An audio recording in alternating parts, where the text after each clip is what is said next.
historical Western mail-order bride romance, romantic Western audiobook, full-length audiobook, The Boston Bride Who Chose Love Over Everything by Shelfie Bennett Chapter 1, Arrival at Fort Lincoln.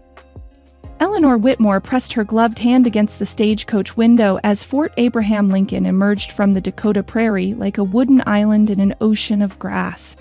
The military outpost sprawled before her, its high palisade walls and corner watchtowers stark against the endless blue sky. After 3 bone-jarring days of travel from Bismarck, the sight of civilization, even this remote frontier version, sent relief flooding through her travel-weary bones. "Fort Lincoln, miss," the driver called down from his perch. "End of the line." Ellie gathered her reticule and smoothed her emerald traveling dress, checking that her small notebook remained secure in the silk-lined pocket. The leather journal contained her father's letter of introduction and her carefully outlined plans for the articles that would make her reputation. She'd dreamed of this moment for months, her chance to prove that a woman could write with the same authority and insight as any man, perhaps more so when it came to capturing the human stories behind the headlines. The coach lurched to a halt beside the fort's main gate, dust billowing around the wheels. Through the settling cloud, Ellie glimpsed blue uniforms approaching. She took a steadying breath, lifted her chin, and prepared to meet her destiny. The door swung open, revealing a young soldier with earnest brown eyes and a freshly shaved face that couldn't have seen more than 20 summers. He swept off his cavalry hat and offered a crisp salute. "Ms. Whitmore, I presume?" "Private Mitchell, ma'am. Colonel Hayes sends his compliments and requests the honor of your immediate attendance." Ellie accepted his offered hand and stepped down from the coach, her traveling boots finding purchase on the packed earth. The prairie wind caught her skirts, and she was grateful for the weight of the heavy wool that kept her modest, despite the breeze's insistent tugging. How thoughtful of the colonel! She smoothed her gloves and surveyed the bustling activity within the fort's walls. Soldiers moved with purposeful efficiency, some leading horses to the stables, others carrying supplies toward the long, low buildings that lined the interior walls. The American flag snapped proudly atop its pole, and somewhere a bugle called the changing of the guard. "I confess, Private Mitchell, that after the rigors of the journey, I find myself quite eager to begin my work here." The young man's face brightened with unmistakable admiration. "Yes, ma'am, the whole fort's been talking about your arrival. We don't often receive such distinguished visitors, especially ladies of that is to say," he colored slightly and fumbled with his hat. "Your reputation as a journalist precedes you, Miss Whitmore." Ellie smiled, the expression coming easily despite her fatigue. She had learned long ago to put nervous young men at ease, a skill that served her well in her profession. "You flatter me, Private, though I must say, I'm impressed by the efficiency with which news travels in these remote parts." "Oh, it's not so remote as all that, miss. We get the Eastern papers regular-like, and your father's Herald is much admired among the officers. Why, Lieutenant Morrison was just saying how your article about the railroad expansion showed real understanding of the financial complexities involved." The driver had begun unloading her trunks, and Ellie watched with some concern as he handled her precious cargo. One trunk contained her extensive wardrobe, carefully selected to maintain her dignity and authority in this masculine environment. The other held her writing supplies, research materials, and books. Both were essential to her success. "Careful with those, if you please," she called to the driver, then turned back to Private Mitchell. "I must admit, I'm quite eager to meet Lieutenant Morrison and the other officers. My father speaks highly of the military men stationed at frontier posts. He says they possess a clarity of purpose and strength of character that serves as inspiration to us all." Private Mitchell positively glowed at this praise. "If you'll follow me, ma'am, I'll escort you to the colonel's quarters. He's arranged for you to take your meals with the officers and has prepared the finest accommodations the fort can offer."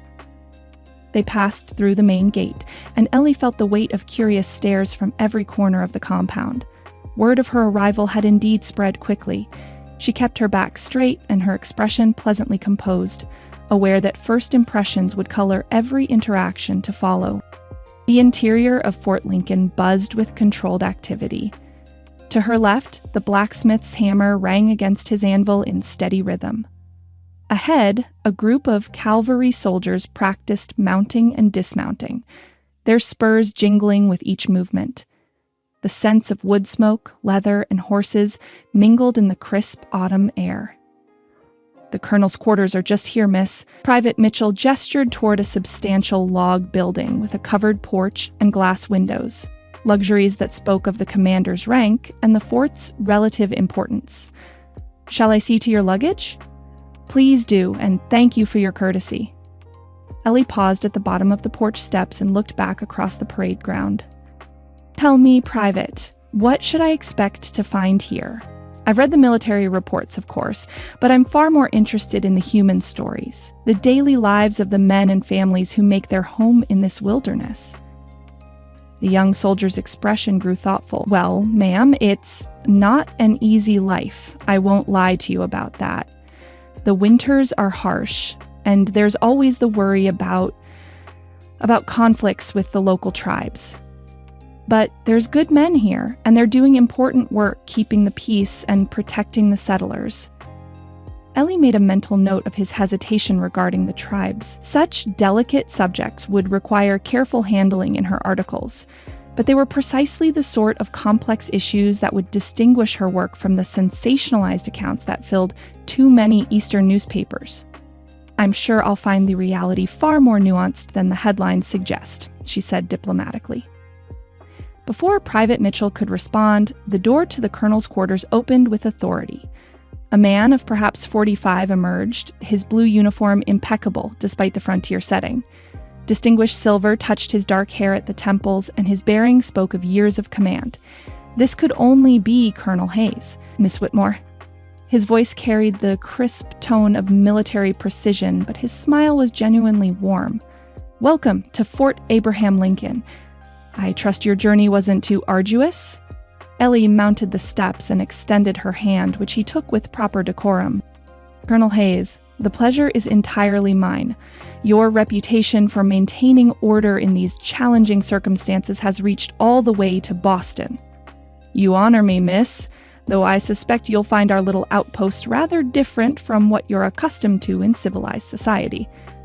He gestured for her to precede him into the building. "I confess, when I received your father's letter, I was both surprised and intrigued. It's not often we host a journalist of your caliber, and never one so..."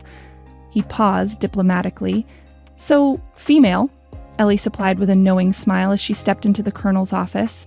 The room was spartanly furnished but comfortable, with a large desk, several chairs, and maps of the Dakota Territory covering one entire wall. A stone fireplace crackled cheerfully against the autumn chill.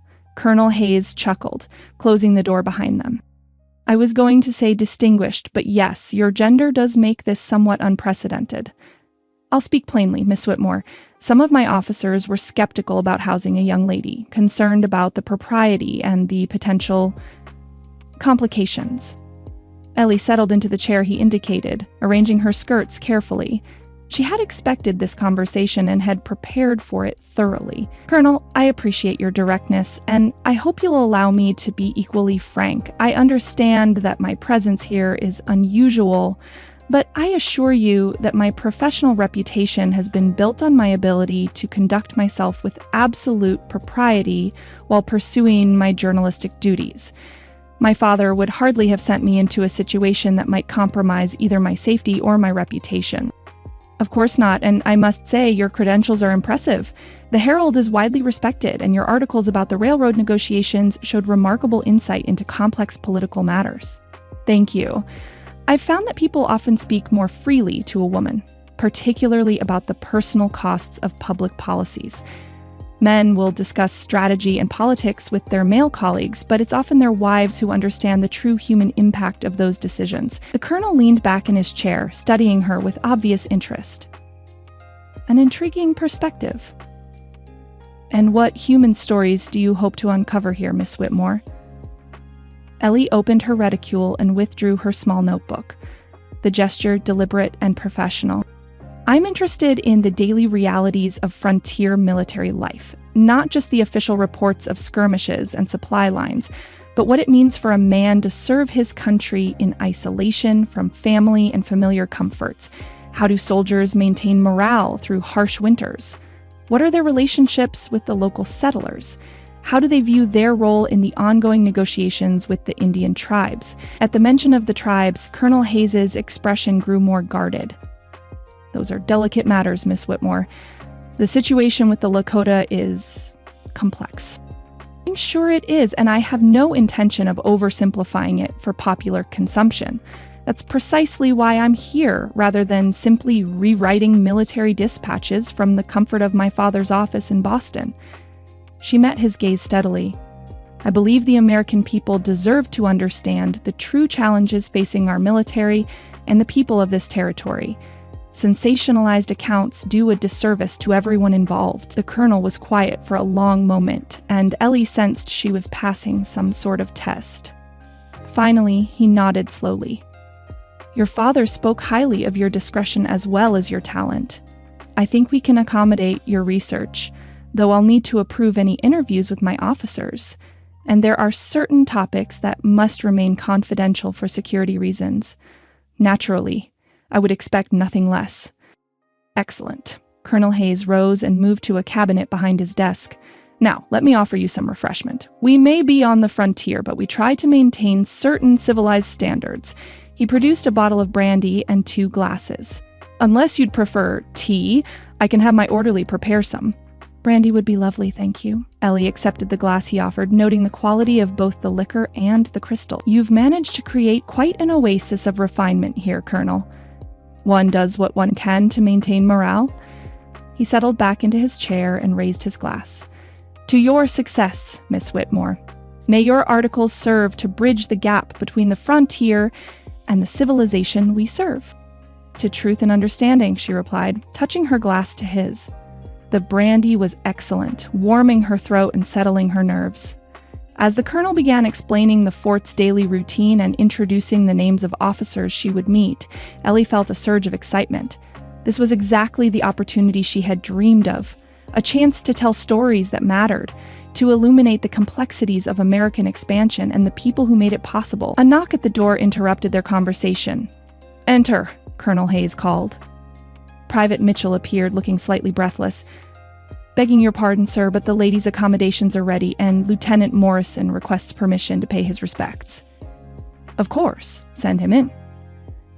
Lieutenant Morrison proved to be a man of about 30, with intelligent gray eyes and the lean build of a career cavalry officer. He removed his hat as he entered and bowed formally to Ellie. Ms. Whitmore, this is indeed an honor. Your article about the corruption in the railroad contracts was masterful. You managed to explain the financial intricacies in terms that any reader could understand while still maintaining the sophistication that the subject demanded. Ellie felt a flush of pleasure at the praise. Lieutenant Morrison, how kind of you to say so. I find that complex subjects often become clearer when one focuses on their human impact rather than getting lost in technical details. Precisely my thought. I've been hoping to discuss with you some of the challenges we face in supply procurement. The waste and inefficiency would shock Eastern taxpayers, but the reasons behind it are more complicated than simple corruption. I would be very interested in that conversation. Ellie made a note in her journal. Perhaps we could arrange a time when your duties permit? I would be delighted. The lieutenant's enthusiasm was evident. And Colonel, if I may suggest, Miss Whitmore might find it instructive to observe the evening retreat ceremony.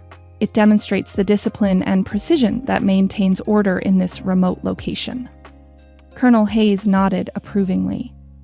An excellent suggestion. Miss Whitmore, would you care to join us for the ceremony, followed by dinner with the officers? I think you'll find my men both informative and entertaining company. I would be honored.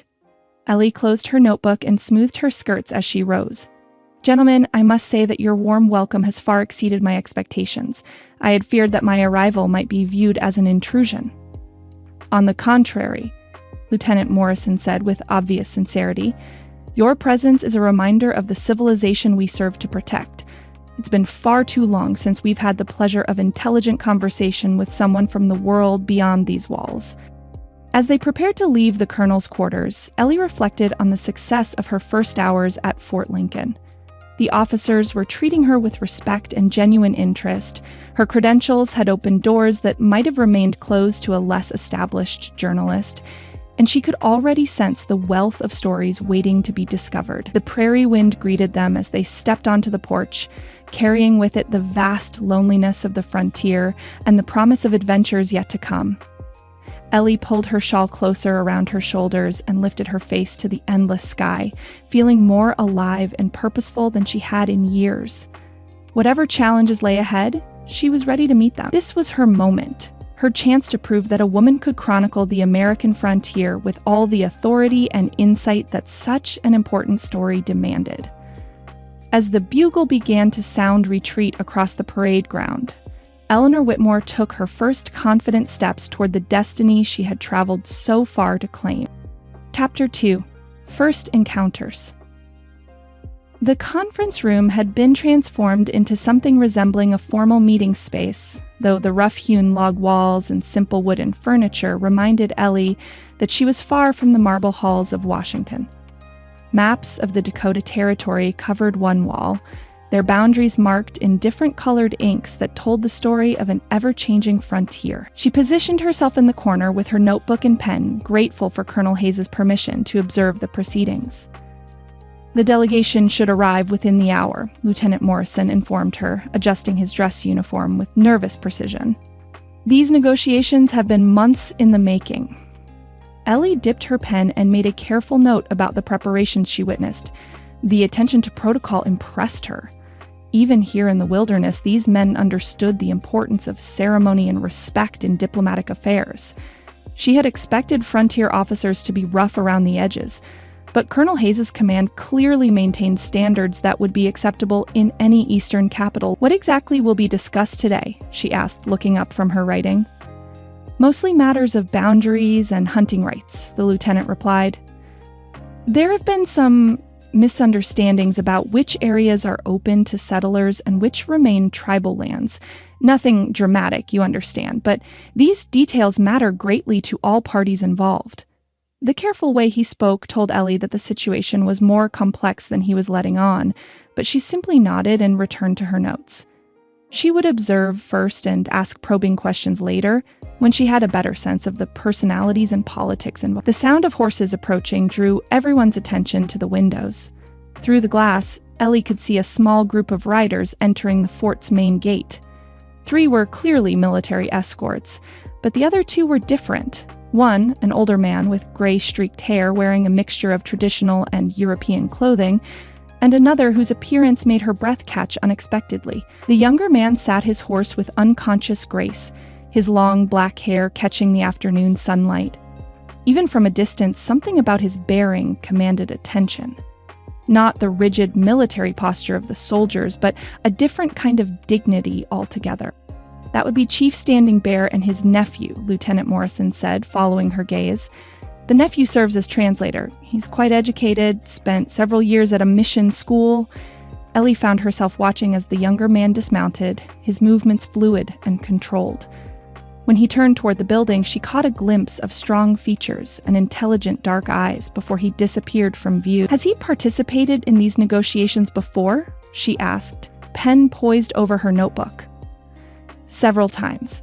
He's proven quite capable. Speaks English better than many white men I know, and he has a gift for explaining complex concepts in terms both sides can understand." Within minutes, Colonel Hayes was escorting the delegation into the conference room.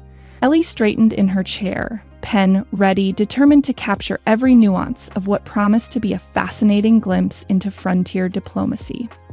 Chief Standing Bear entered first, his weathered face grave but not unfriendly. He wore a beaded shirt over dark trousers with a single eagle feather in his hair and traditional moccasins that moved soundlessly across the wooden floor. Despite his concessions to European dress, everything about him spoke of a man comfortable with authority and accustomed to respect. The translator followed, and Ellie felt her professional objectivity waver slightly. Up close, he was even more striking than she had expected. Tall and lean, with the kind of aristocratic features that would have turned heads in any Boston drawing room, yet there was something essentially untamed about him that no amount of civilization could completely mask. He wore dark wool trousers and a white cotton shirt, but over it was a vest of exquisite beadwork that spoke of his heritage. "Gentlemen," Colonel Hayes began formally, "may I present Ms. Eleanor Whitmore of the Boston Herald. Ms. Whitmore, this is Chief Standing Bearer of the Lakota and his nephew Thomas Crowfeather, who will be serving as translator for today's proceedings." The chief nodded solemnly in her direction, but it was Thomas who stepped forward with a slight bow that managed to be both respectful and natural. "Miss Whitmore, it is an honor to meet you. Your reputation as a journalist has reached even our remote corners of the territory." His voice was cultured, with only the slightest trace of an accent that she couldn't quite place. The formal words were perfectly chosen, but there was something in his dark eyes, a measuring quality that made her feel as though she were being evaluated. Even as she studied him, "Mr. Crowfeather, the pleasure is mine. I hope my presence won't interfere with your important work here today." "Not at all. In fact, I believe accurate reporting of these proceedings serves everyone's interests." He moved to assist his uncle to a chair, the gesture both respectful and protective. Too often, misunderstandings arise from incomplete information. As the men settled around the conference table, Ellie found herself watching Thomas more than taking notes. There was something compelling about the way he moved between worlds. Speaking English with perfect grammar while communicating with his uncle in what she assumed was Lakota, adjusting his posture and mannerisms subtly depending on whom he was addressing, Colonel Hayes spread several maps across the table's surface. As we discussed in our previous meeting, there seems to be some confusion about the boundaries established in the Fort Laramie Treaty. Thomas translated for his uncle, the flowing syllables of Lakota, a marked contrast to the clipped military English that had preceded them. Chief Standing Bear responded at length, his hands moving expressively as he spoke. "My uncle says that the boundaries were clearly understood by all parties at the time of the treaty," Thomas translated. "However, the recent survey markers appear to be placed differently than what was agreed upon. He wishes to know if this was done deliberately or if there has been some error in measurement." Lieutenant Morrison leaned forward, pointing to specific areas on the map. "The surveyors followed the technical descriptions in the treaty documents exactly. If there's a discrepancy, it may be due to differences in how geographical features were interpreted." Ellie watched Thomas's face as he listened, noting the way his expression remained carefully neutral while his eyes took in every detail. When he translated the lieutenant's words, she noticed that he spoke longer in Lakota than the original English had been, clearly adding context or explanation that helped his uncle understand the technical aspects. "Mr. Crowfeather," she said during a pause in the proceedings, "might I ask how you came to serve in this capacity? Your facility with both languages is remarkable." Thomas turned his attention to her fully for the first time, and she felt the impact of his direct gaze. "I was fortunate to receive education at a mission school when I was young. The teachers there believed that understanding both cultures would allow me to serve as a bridge between them. And do you find that role fulfilling?" She made a note in her journal, though she was more interested in his expression than his words. "Fulfilling?" He considered the question seriously. "It is necessary. Whether it is fulfilling depends largely on whether both sides are genuinely committed to understanding rather than simply winning." There was something in his tone that made her look up from her writing. "You sound as though you've had reason to doubt that commitment." "Miss Whitmore," Colonel Hayes interrupted before Thomas could respond, "perhaps we should focus on today's specific agenda items." But Thomas held her gaze for another moment, and she saw something there, a intelligence and perhaps a loneliness that she hadn't expected. Here was a man who truly did walk between two worlds, and she suspected that meant he fully belonged to neither. The negotiations continued for the better part of 2 hours, covering details about hunting rights, trading posts, and the movement of both tribal groups and settlers through disputed areas. Ellie took careful notes, but found herself increasingly fascinated by the dynamics she was witnessing. Thomas was clearly more than just a translator. His uncle deferred to his judgment on several technical points, and even the military officers seemed to respect his opinions, When a particularly complex legal issue arose regarding mineral rights, Thomas didn't simply translate, he explained the concept in terms that bridged both legal traditions, drawing parallels between Lakota customs and American law that helped everyone understand the implications. "You have an unusual grasp of legal principles, Mr. Crowfeather," she observed during another break in the proceedings. "Survival requires understanding the rules by which others play the game," he replied simply. "And what game are we playing here today?" Thomas glanced toward his uncle, then back at her, and for a moment his carefully maintained diplomatic mask slipped slightly. "The same game that has been played since the first Europeans set foot on this continent, Miss Whitmore. The question is whether it will be played with honor by both sides." Before she could ask him to elaborate, Chief Standing Bear spoke quietly in Lakota. Thomas nodded and turned back to the table. "My uncle wishes to address the issue of the trading post licenses. He has concerns about some of the men who have been granted permission to establish businesses near our lands." What followed was a delicate discussion about the character and practices of various traders, during which Ellie began to understand the complexity of the relationships Thomas navigated daily. He had to translate not just words, but concepts, cultural assumptions, and sometimes uncomfortable truths that neither side particularly wanted to hear. When Chief Standing Bear described his concerns about traders who sold liquor to young men against tribal law, Thomas presented the complaint in terms that emphasized the chief's authority and desire for order rather than making accusations about specific individuals. When Colonel Hayes explained military regulations that seemed to favor settlers over tribal interests, Thomas found ways to convey the practical realities without making his uncle feel that the negotiations were pointless.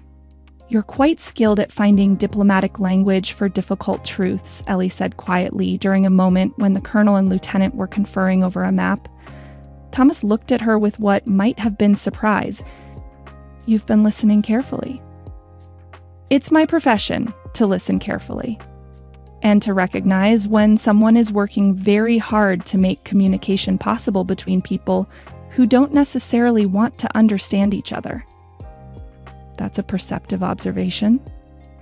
He paused, then added, "Not many people notice the work that goes into translation beyond the words themselves. I imagine it's rather like being a journalist. You have to understand not just what people say, but what they mean and what they need to hear in order to move forward constructively."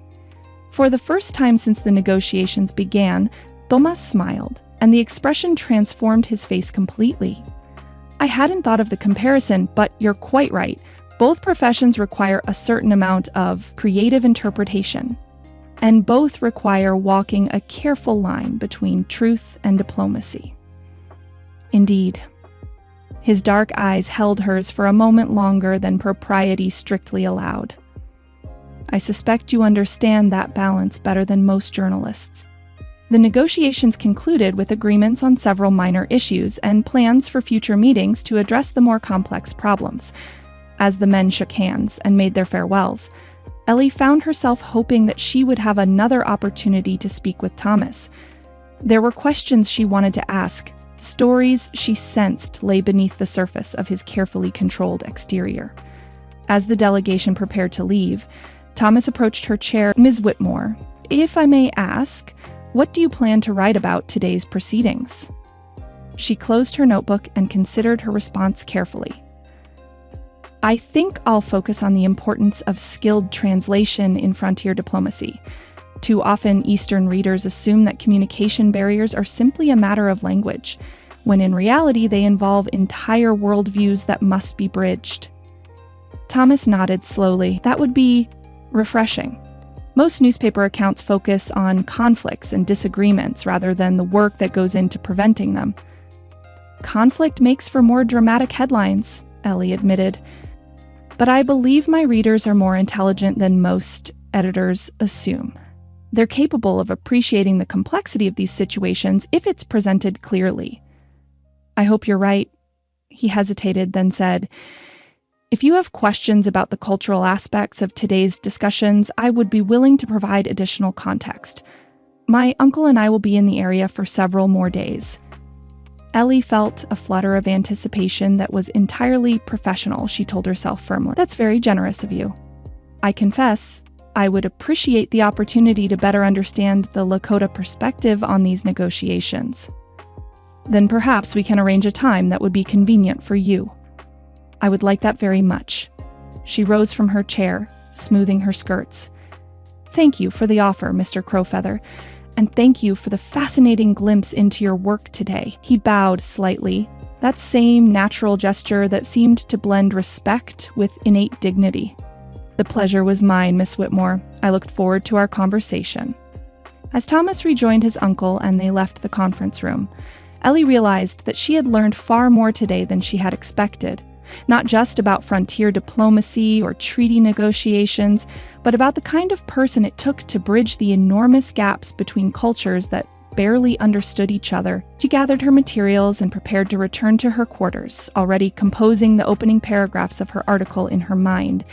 But underneath her professional excitement lay something else, a curiosity about Thomas Crowfeather that went beyond his role as a source for her story. There was intelligence in his dark eyes and a complexity that suggested depths she had only begun to glimpse. For the first time since arriving at Fort Lincoln, Ellie found herself thinking about something other than her career and her ambitions. She found herself wondering what it would be like to truly understand the man who walked so gracefully between two worlds, belonging fully to neither but serving both with obvious dedication. It was a dangerous thought for a woman who had built her life around professional goals and rational planning. But as she walked across the parade ground toward her quarters, Eleanor Whitmore admitted to herself that Thomas Crowfeather had captured her attention in a way that had nothing to do with journalism, and everything to do with the unexpected recognition of a kindred spirit in an unlikely place. Chapter 3. Unexpected Attraction. Eleanor stepped onto the fort's wooden walkway, her notebook clutched against her chest as she searched the morning bustle for any sign of Thomas. They had arranged to meet after the morning drills, and she found herself anticipating their conversation with an eagerness that had little to do with professional duty. The crisp October air carried the scent of wood smoke and the distant sound of horses being exercised in the paddock beyond the walls. Miss Whitmore? The familiar voice came from behind her, and she turned to find Thomas approaching from the direction of the stables. He had shed the formal attire of yesterday's negotiations in favor of buckskin trousers and a simple white shirt, though he still wore the beautifully beaded vest that marked his heritage. In the morning light, she could see the intricate patterns more clearly, geometric designs in deep blues and warm reds that spoke of hours of careful craftsmanship. Mr. Crowfeather, good morning. She was pleased that her voice sounded appropriately professional, despite the quickening of her pulse. I hope I haven't kept you from more pressing duties. Not at all. I was merely ensuring that our horses were properly cared for. He gestured toward the gate. I thought you might find it instructive to see something of the territory beyond these walls. The prairie tells its own stories, if one knows how to listen. Ellie felt a flutter of anticipation mixed with propriety-conscious hesitation. A walk beyond the fort's protective walls with a man she barely knew would raise eyebrows in Boston society, but she reminded herself that frontier life required different standards. Besides, this was research, she told herself firmly. That sounds fascinating, I confess.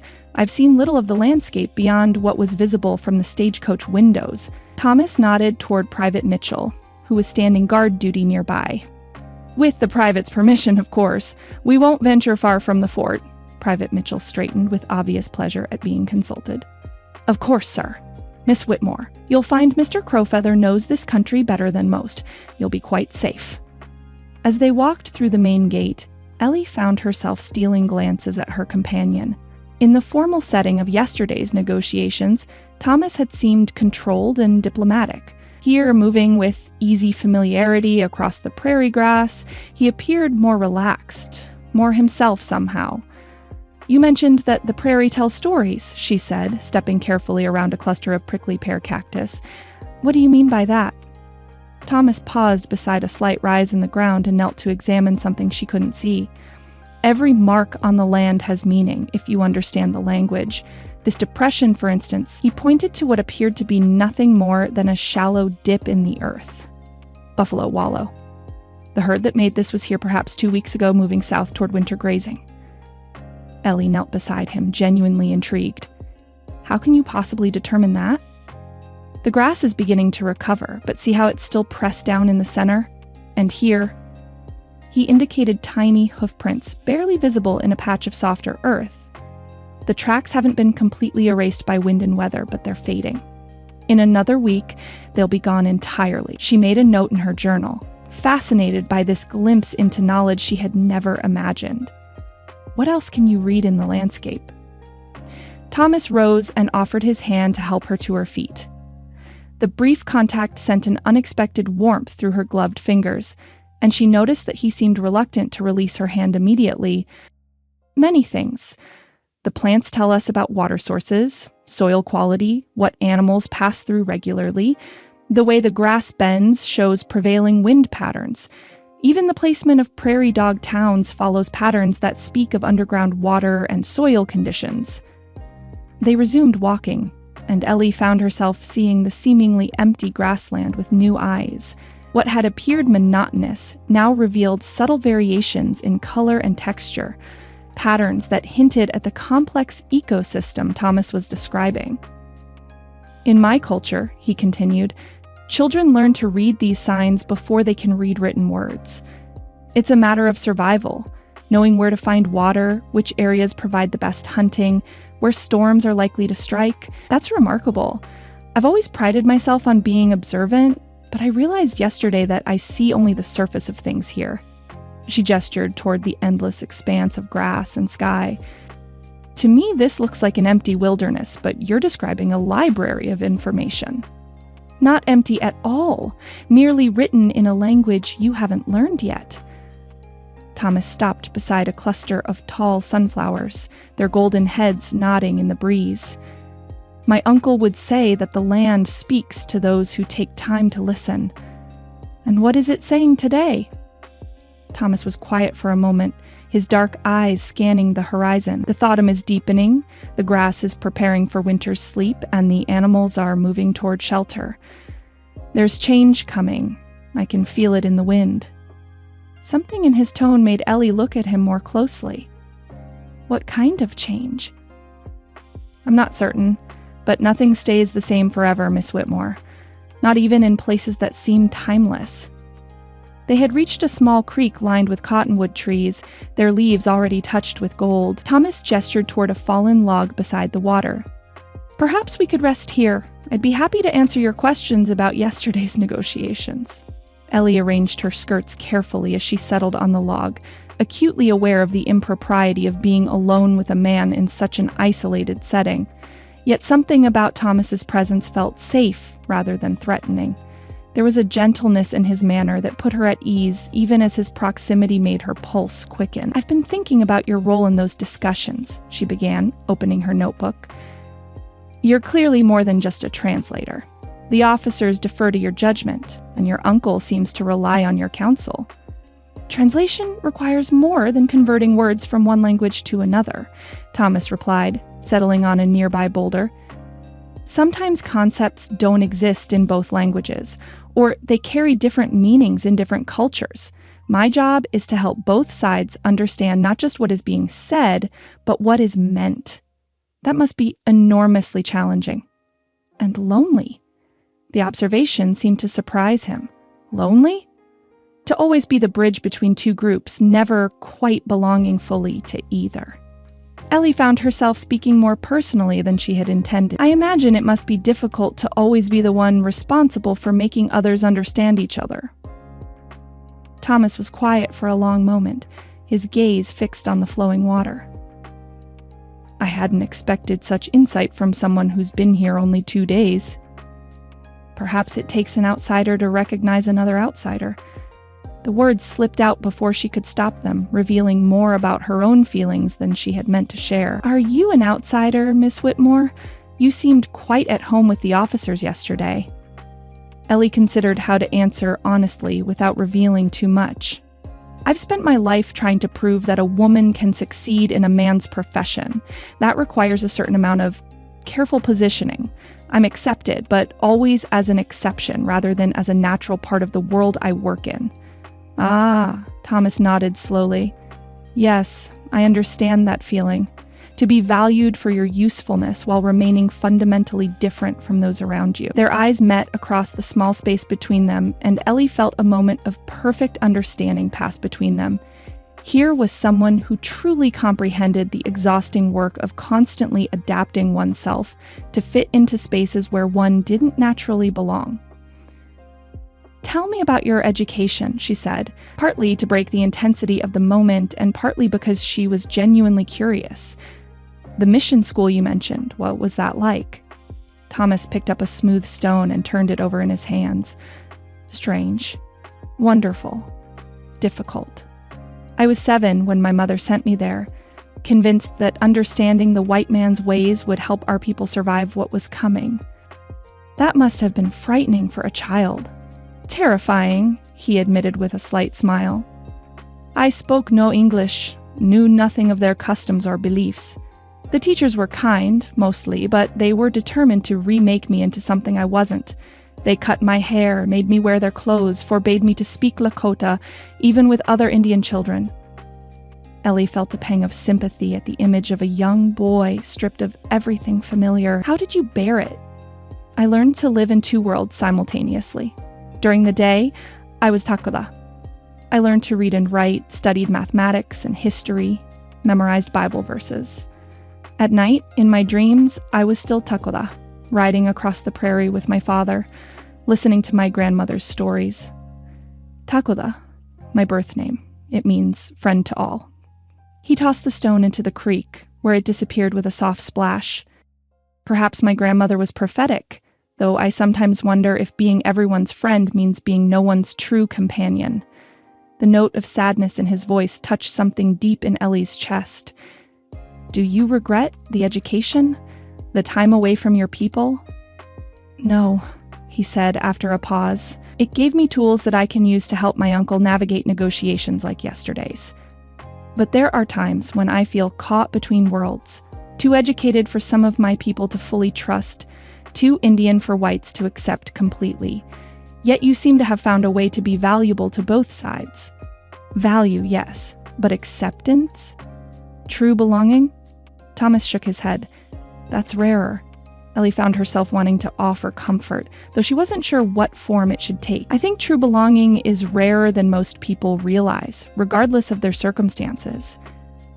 I've spent my entire life in the same society I was born into, yet I often feel like I'm playing a role rather than simply being myself." "What role are you playing, Ms. Whitmore?" The directness of the question caught her off guard. The proper lady journalist, I suppose, competent enough to be taken seriously, but not so ambitious as to threaten male colleagues. Intelligent but not intimidating, independent but still appropriately feminine. "That sounds exhausting." "It is." The admission surprised her with its honesty. "Sometimes I wonder what it would be like to simply be myself, without all the careful calculations about how others will perceive each word and action." Thomas leaned forward slightly, his dark eyes intent on her face. "And who would you be if you could set aside all those calculations?" The question hung in the air between them, more intimate than anything that had been said before. Ellie felt heat rise in her cheeks as she realized that she wanted to answer honestly, wanted to share with this man truths she had never spoken aloud to anyone. "I think I would be someone who asked more dangerous questions," she said slowly. "Someone who wrote about things that mattered, even if they weren't popular or profitable. Someone who cared more about truth than acceptance." "You say that as though such a person would be unacceptable." "In my world, she probably would be. Women are expected to be interested in fashion and society gossip, not political complexities or social injustices." Thomas was quiet for a moment, then said, "In my culture, we have stories about people who see truths that others cannot or will not see.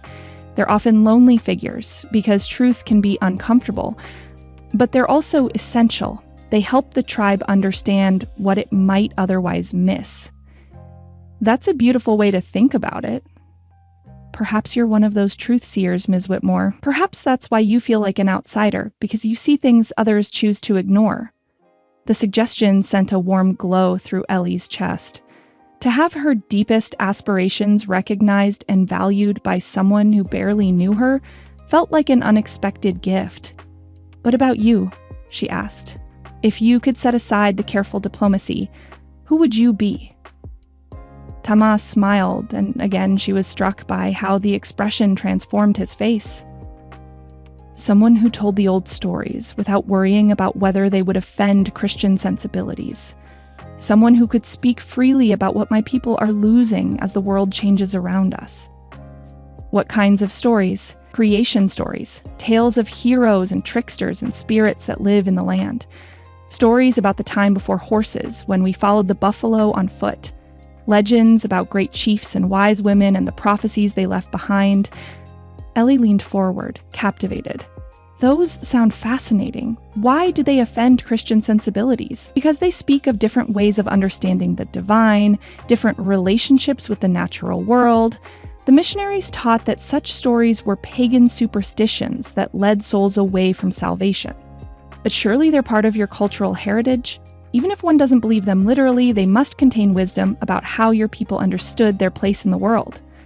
Thomas looked at her with something approaching surprise. "Most white people dismiss them as primitive fantasies."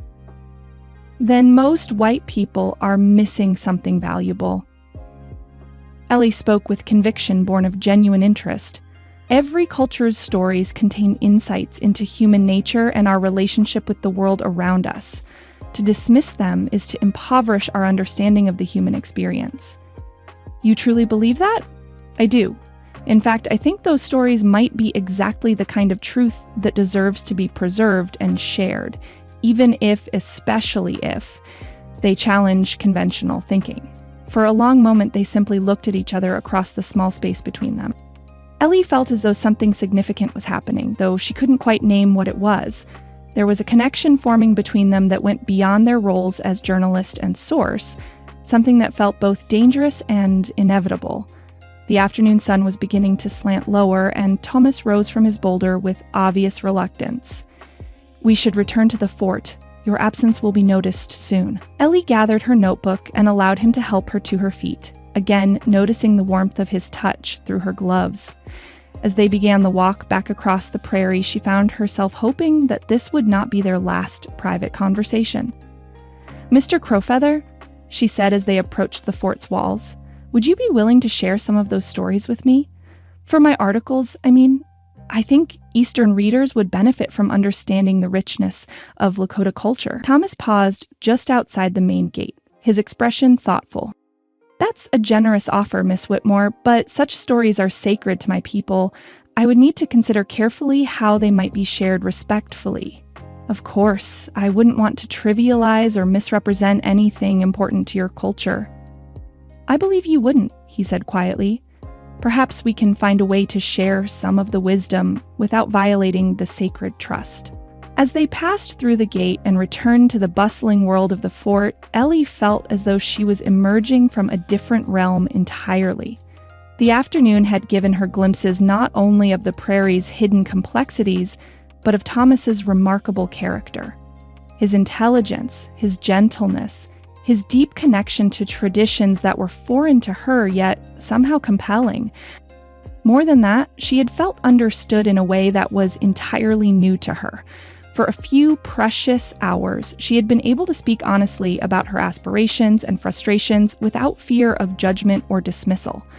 The experience left her both exhilarated and unsettled, aware that something had shifted between them that would be difficult to undo. As Thomas bid her farewell with a formal bow that barely concealed the warmth in his dark eyes, Eleanor Whitmore realized that her carefully planned career trajectory was about to become far more complicated than she had ever imagined. Chapter 4: Rising Star. The telegraph message arrived on a crisp November morning, delivered by Private Mitchell with a grin that suggested he already knew its contents. Ellie accepted the yellow paper with hands that trembled slightly, though whether from excitement or apprehension she couldn't say. 3 weeks had passed since she'd sent her first article about the treaty negotiations back to Boston, and she had been waiting with growing anxiety for her father's response. Article brilliant stop, reprinted, Tribune Times post-stop demand more immediately stop proud of you daughter, Stop, Father. She read the message twice before the words truly sank in. Her article had been reprinted in 3 major newspapers beyond her father's herald: the New York Tribune, the Washington Times, and the Philadelphia Post. This was beyond her most optimistic hopes. "Good news, Miss Whitmore?" Private Mitchell inquired, barely containing his curiosity. "Very good news indeed." Ellie folded the telegram carefully and tucked it into her reticule. "Thank you for bringing this so promptly." She walked across the parade ground toward the officers' quarters, her mind racing with the implications of her success. National attention for her work meant credibility, opportunities, and the kind of recognition that could establish her career permanently. More importantly, it meant that her careful, respectful portrayal of the treaty negotiations had resonated with readers across the country. "Ms. Whitmore!" Lieutenant Morrison called from the porch of the commander's office. "Colonel Hayes would like to see you at your convenience." She changed direction toward the commander's quarters, smoothing her navy blue wool dress and checking that her hair remained properly arranged beneath her small felt hat. The morning air carried the scent of wood smoke and the distant sound of cavalry drills, familiar comforts that had become part of her daily routine. Colonel Hayes rose from behind his desk as she entered, a copy of a newspaper in his hands and a broad smile creasing his weathered features. "Miss Whitmore, congratulations are in order. Your article has created quite a stir in Washington." "Thank you, Colonel. I confess I'm somewhat overwhelmed by the response." "Don't be modest. You've accomplished something remarkable here." He gestured for her to take a seat and moved around the desk to lean against its edge. "I've received communications from 3 different government officials praising your balanced portrayal of frontier diplomacy. Secretary of War Belknap himself sent a personal note expressing appreciation for your thoughtful analysis of complex territorial issues." Ellie felt a rush of satisfaction that went far beyond professional pride. "I'm gratified that the article was well received. I tried very hard to present all perspectives fairly." "Indeed you did, and it shows. Too many Eastern journalists come west looking for sensational stories about savage Indians and brave cavalry soldiers. You wrote about human beings trying to solve difficult problems with dignity and mutual respect."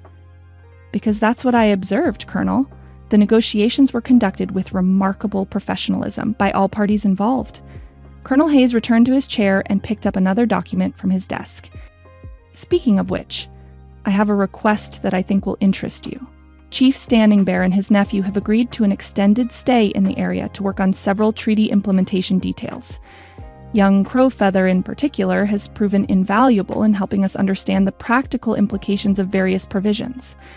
Ellie felt her pulse quicken at the mention of Thomas, though she hoped her expression remained professionally neutral. "That's excellent news for the success of the negotiations." "Indeed, and I was hoping you might be willing to conduct additional interviews with both men. Your first article has generated requests for more information about tribal perspectives on territorial development. Several newspaper editors have specifically asked for follow-up pieces." "I would be honored to continue that work." The words came out more quickly than she had intended, betraying her eagerness. "Excellent. I'll arrange for you to have regular access to both Chief Standing Bear and Mr. Crowfeather. I trust you'll continue to handle these interviews with the same discretion and fairness you've already demonstrated." As Ellie walked back toward her quarters, she found herself anticipating the evening's activities with more enthusiasm than professional interest alone could account for. Over the past 3 weeks, her interactions with Thomas had evolved from formal interviews into something that resembled friendship, though she was beginning to suspect that her feelings ran deeper than simple camaraderie. Their conversations had become a highlight of her days at Fort Lincoln.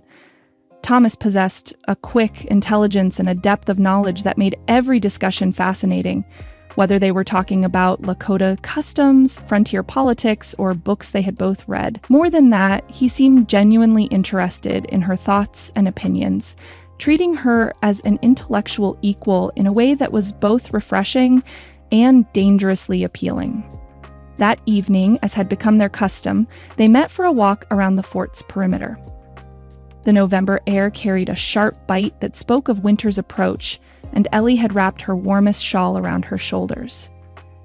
Thomas appeared at the appointed time, wearing a heavy wool coat over his usual combination of buckskin and cotton. the beaded vest that had become familiar to her visible beneath the open front. "Good evening, Miss Whitmore. I hear congratulations are in order." His formal greeting couldn't quite mask the warmth in his dark eyes, and Ellie felt the familiar flutter of pleasure at seeing him. "Thank you. I must confess the response has been more positive than I dared hope. You deserve the recognition. Your article captured truths that are rarely acknowledged in public discourse about territorial negotiations." They began their usual circuit around the fort's interior walls, their pace leisurely despite the cold. This had become their compromise between propriety and the desire for private conversation, walking in full view of anyone who cared to observe, but far enough from others to speak freely. "I received an interesting letter today," Ellie said, withdrawing a folded paper from her reticule, "from a professor at Harvard who specializes in anthropological studies. He's requesting permission to correspond with me about your cultural observations." Thomas paused in his walking, his expression growing more serious. "What kind of observations?" "He's particularly interested in your comments about the differences between Lakota and European concepts of land ownership. He called your explanation remarkably sophisticated for someone without formal academic training." Ellie couldn't keep a note of indignation from her voice, as though formal academic training were the only path to sophisticated thinking. "You're offended on my behalf." "I'm offended by the assumption that wisdom can only be gained in university lecture halls. Some of the most insightful people I've known had no formal education at all." Thomas resumed walking, but she noticed a slight smile playing at the corners of his mouth. "And yet your own formal education is clearly important to your work." "Of course it is. But education comes in many forms. Your understanding of human nature, of cultural differences, of practical diplomacy. Where did you learn those things?" "Not in any classroom." "From my grandmother, mostly. She was a storyteller and a keeper of traditional wisdom. She taught me that truth has many faces, and that wisdom lies in learning to see beyond the surface of things." "I would have liked to meet her." "She would have liked you, I think. She always said that the most dangerous people were those who stopped asking questions, and that the most valuable were those who asked questions others were afraid to voice." They had reached the corner of the compound where the evening light slanted through the wooden posts of the palisade, creating patterns of shadow and golden illumination. Ellie found herself studying Thomas's profile as he spoke, noting the strong line of his jaw and the way his dark hair caught the light. "What questions am I asking that others are afraid to voice?" she asked. Thomas stopped walking and turned to face her fully. "You're asking whether it's possible for people from different worlds to understand each other as equals, rather than as curiosities or threats. You're asking whether respect can bridge differences that seem insurmountable." The intensity of his gaze made her heart skip, but she held his eyes steadily. "What do you think the answer is?" "I think the answer depends entirely on the individuals involved. Some people are capable of seeing past their own assumptions, others aren't. Which category do I fall into?" "You? You're one of the few people I've met who seems genuinely interested in understanding, rather than simply confirming what you already believe." The compliment sent warmth spreading through her chest, though she tried to maintain her composure. That's very kind of you to say." "It's not kindness, it's observation. You ask thoughtful questions and actually listen to the answers. You change your mind when presented with new information. Those are rare qualities." They resumed their walk, but the conversation had taken on a more personal tone that made Ellie acutely aware of Thomas's presence beside her. When their hands accidentally brushed as they navigated around a supply wagon, she felt the contact like a small electric shock. "Tell me about your grandmother's stories," she said, partly to distract herself from the growing awareness of how much she enjoyed his company. "The ones you mentioned before?" Thomas was quiet for a moment, as though considering how much to share. She told stories about the time before the world changed, when the buffalo covered the plains like a dark sea and our people moved freely across the land, but also stories about change itself, about how the world has always been in motion and how survival depends on learning to adapt while holding fast to what matters most. What matters most? Honor? Truth? The bonds between people who care for each other. He glanced at her sideways. Family, whether born or chosen. Chosen family? The people who become important to you not because of blood, but because of understanding, connection, shared purpose. His voice grew quieter. Sometimes the most meaningful relationships develop between people who come from entirely different worlds. Ellie felt her breath catch at the implication in his words. That must create complicated loyalties. Very complicated, especially when those different worlds are sometimes in conflict with each other. They had reached the area near the stables, where the sounds of horses and the soft voices of soldiers tending the animals created a pocket of relative privacy. Ellie found herself wishing they could continue walking indefinitely, putting off the moment when propriety would require them to part ways for the evening. "Thomas," she said, then stopped, surprised by her use of his first name. "I'm sorry, I meant Mr. Crowfeather." "Thomas is fine," he said quietly. "When we're alone like this, formal titles seem unnecessary." The permission to use his given name felt like a gift, an acknowledgement of the friendship that had developed between them. "Thomas, then. I wanted to ask you something, though I'm not sure how to phrase it delicately." "Ask directly. I prefer honesty to delicacy." Ellie gathered her courage and plunged ahead. "Do you ever regret the path that led you to become a bridge between worlds? Do you sometimes wish you could simply belong fully to one side or the other?" Thomas stopped walking and leaned against a fence post, his expression thoughtful. "Sometimes. There are moments when I'm with my uncle's people and I feel the weight of my white man's education, the ways it's changed how I see traditional practices. And there are moments here at the fort when I'm reminded that no matter how well I speak English or how useful I am in negotiations, I'll always be seen as essentially different. That sounds lonely. It can be, but lately," he paused, studying her face in the gathering dusk. "Lately I've been thinking that perhaps the answer isn't to belong fully to one world or the other, but to find people who understand what it means to live between worlds." The suggestion hung in the air between them, loaded with meaning that went far beyond friendship. Ellie felt her cheeks grow warm despite the evening chill. "Ellie," Thomas said, his voice dropping to barely above a whisper. "May I call you Ellie?" The sound of her name on his lips sent a shiver through her that had nothing to do with the cold.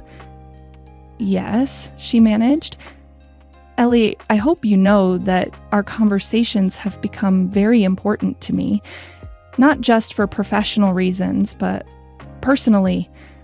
She looked up into his dark eyes, seeing there a reflection of her own growing feelings. "They've become important to me as well." "Good." He smiled, the expression transforming his face. "Because I was hoping you might be willing to join me for dinner tomorrow evening. Not at the officers' mess, but privately. My uncle will be there as well, of course," he added quickly. "He's expressed interest in meeting the journalist who wrote so respectfully about our negotiations." The invitation sent a thrill through her even as she recognized the potential impropriety of the situation. "I would be honored to meet your uncle properly and to continue our conversations." "Excellent. I'll make the arrangements." As they walked back toward the main buildings, Ellie realized that she was crossing a line that couldn't be uncrossed. Her interest in Thomas had evolved far beyond professional curiosity into something that felt both thrilling and dangerous. She was a successful journalist at the height of her career, with opportunities opening before her that she had dreamed of for years. Yet increasingly the prospect of leaving Fort Lincoln, of never seeing Thomas again, seemed more daunting than any professional challenge she might face. That night, as she prepared for bed in her small but comfortable quarters, Ellie found herself staring out the window toward the guest lodge where Thomas and his uncle were staying.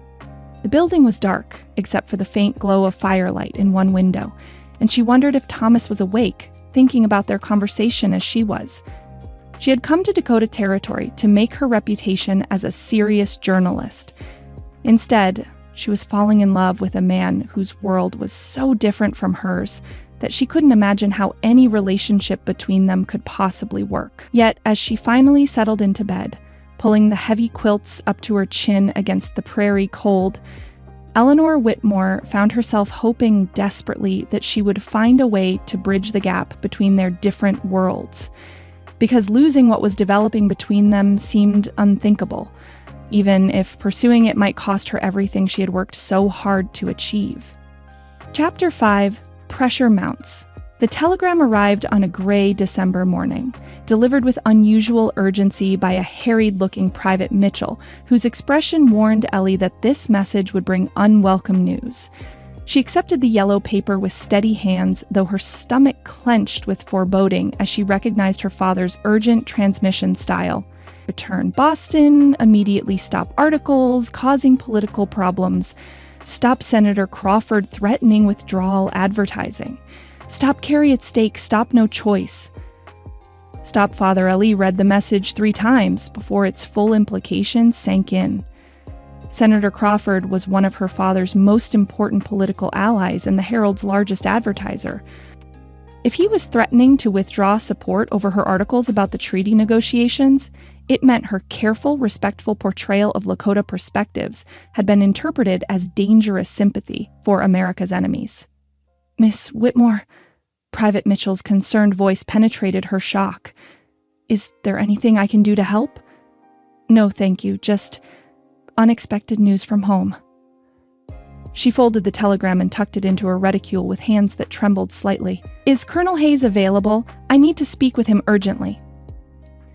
Within the hour, she found herself seated across from the colonel's desk, watching his weathered face grow increasingly grave as he read her father's telegram.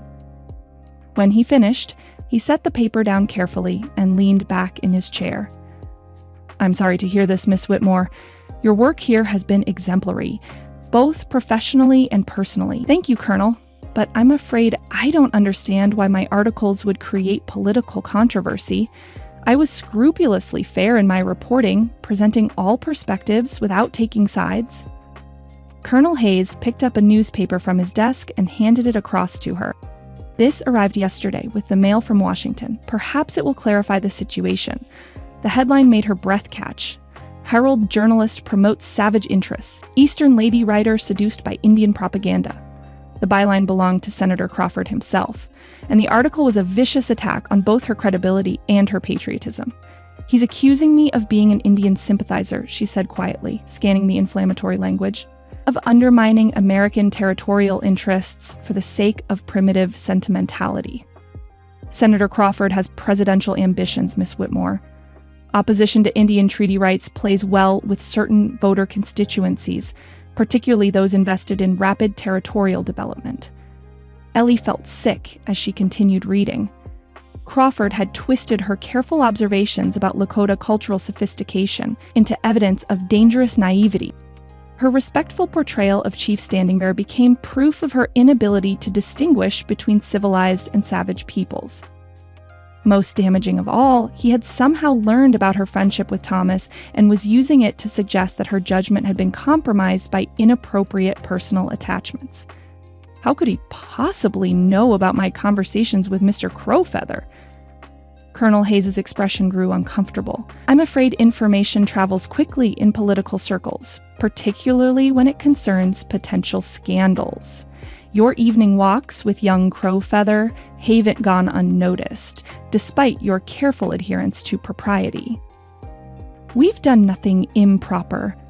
The words came out more sharply than she intended. Our conversations have been entirely professional and always in full view of the fort's personnel. I believe that, Miss Whitmore, but perception can be as damaging as reality in these matters.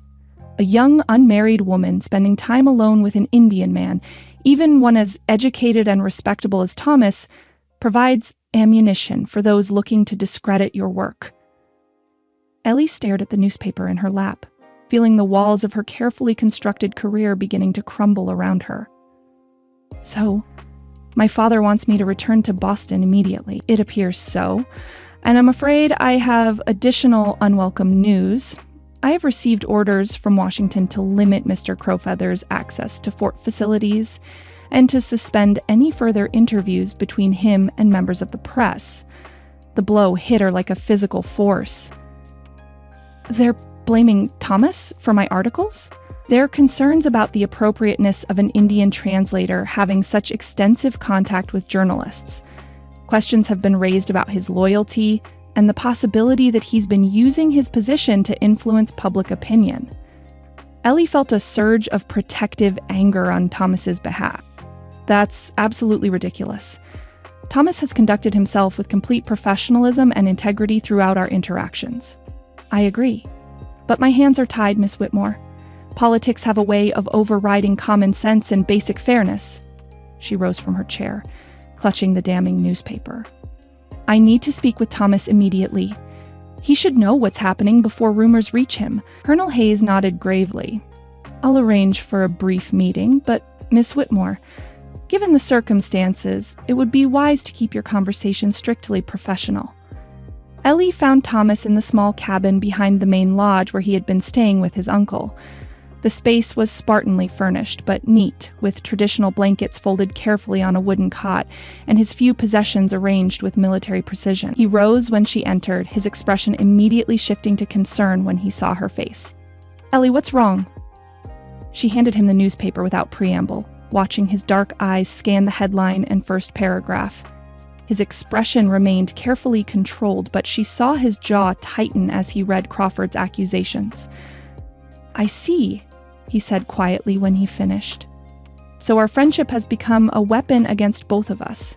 Thomas, I'm so sorry. I never intended for my articles to create problems for you. You have nothing to apologize for. Your writing was honest and fair, qualities that apparently make some people uncomfortable. He set the newspaper aside and looked at her directly. What does your father want you to do? Return to Boston immediately. And Colonel Hayes has received orders to limit your access to the fort and suspend any further press interviews. Thomas nodded slowly, as though he had been expecting such news. Of course they have. When truth becomes inconvenient, the messenger is always blamed. This isn't fair to you. You've done nothing but serve faithfully as a translator and cultural liaison. Fairness has little to do with politics, Ellie. You should know that by now. His voice was gentle but resigned. The question is, what you're going to do. Ellie had been dreading this moment since reading her father's telegram. I don't have much choice. My father controls my position at the Herald, and without his support, no other newspaper will hire me.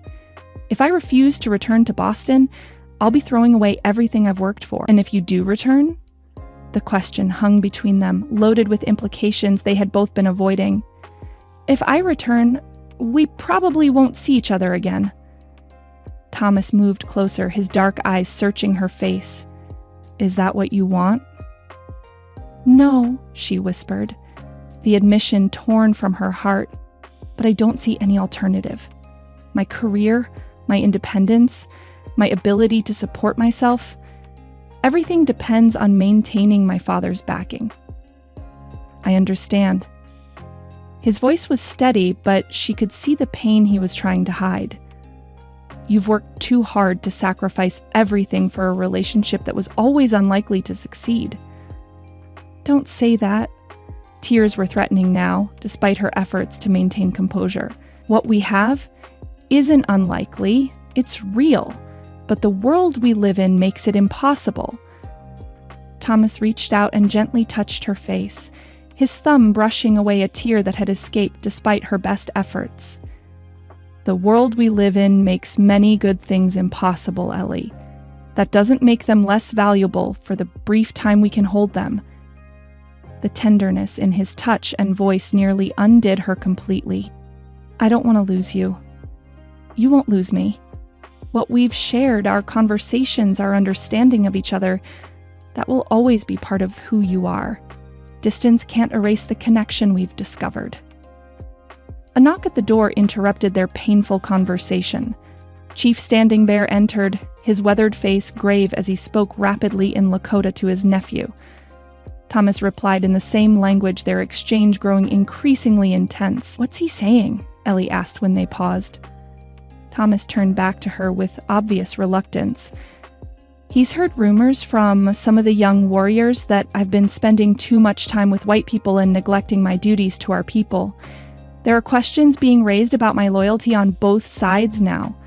Because of our friendship? Partly, but also because of the positions I've taken in negotiations, advocating for compromise rather than confrontation. Some of the younger men believe that any cooperation with the military is betrayal. Chief Standing Bear spoke again, his tone urgent. Thomas listened, then translated quietly. He says that several tribal leaders are questioning my suitability to serve as translator. They're concerned that my judgment has been influenced by personal attachments.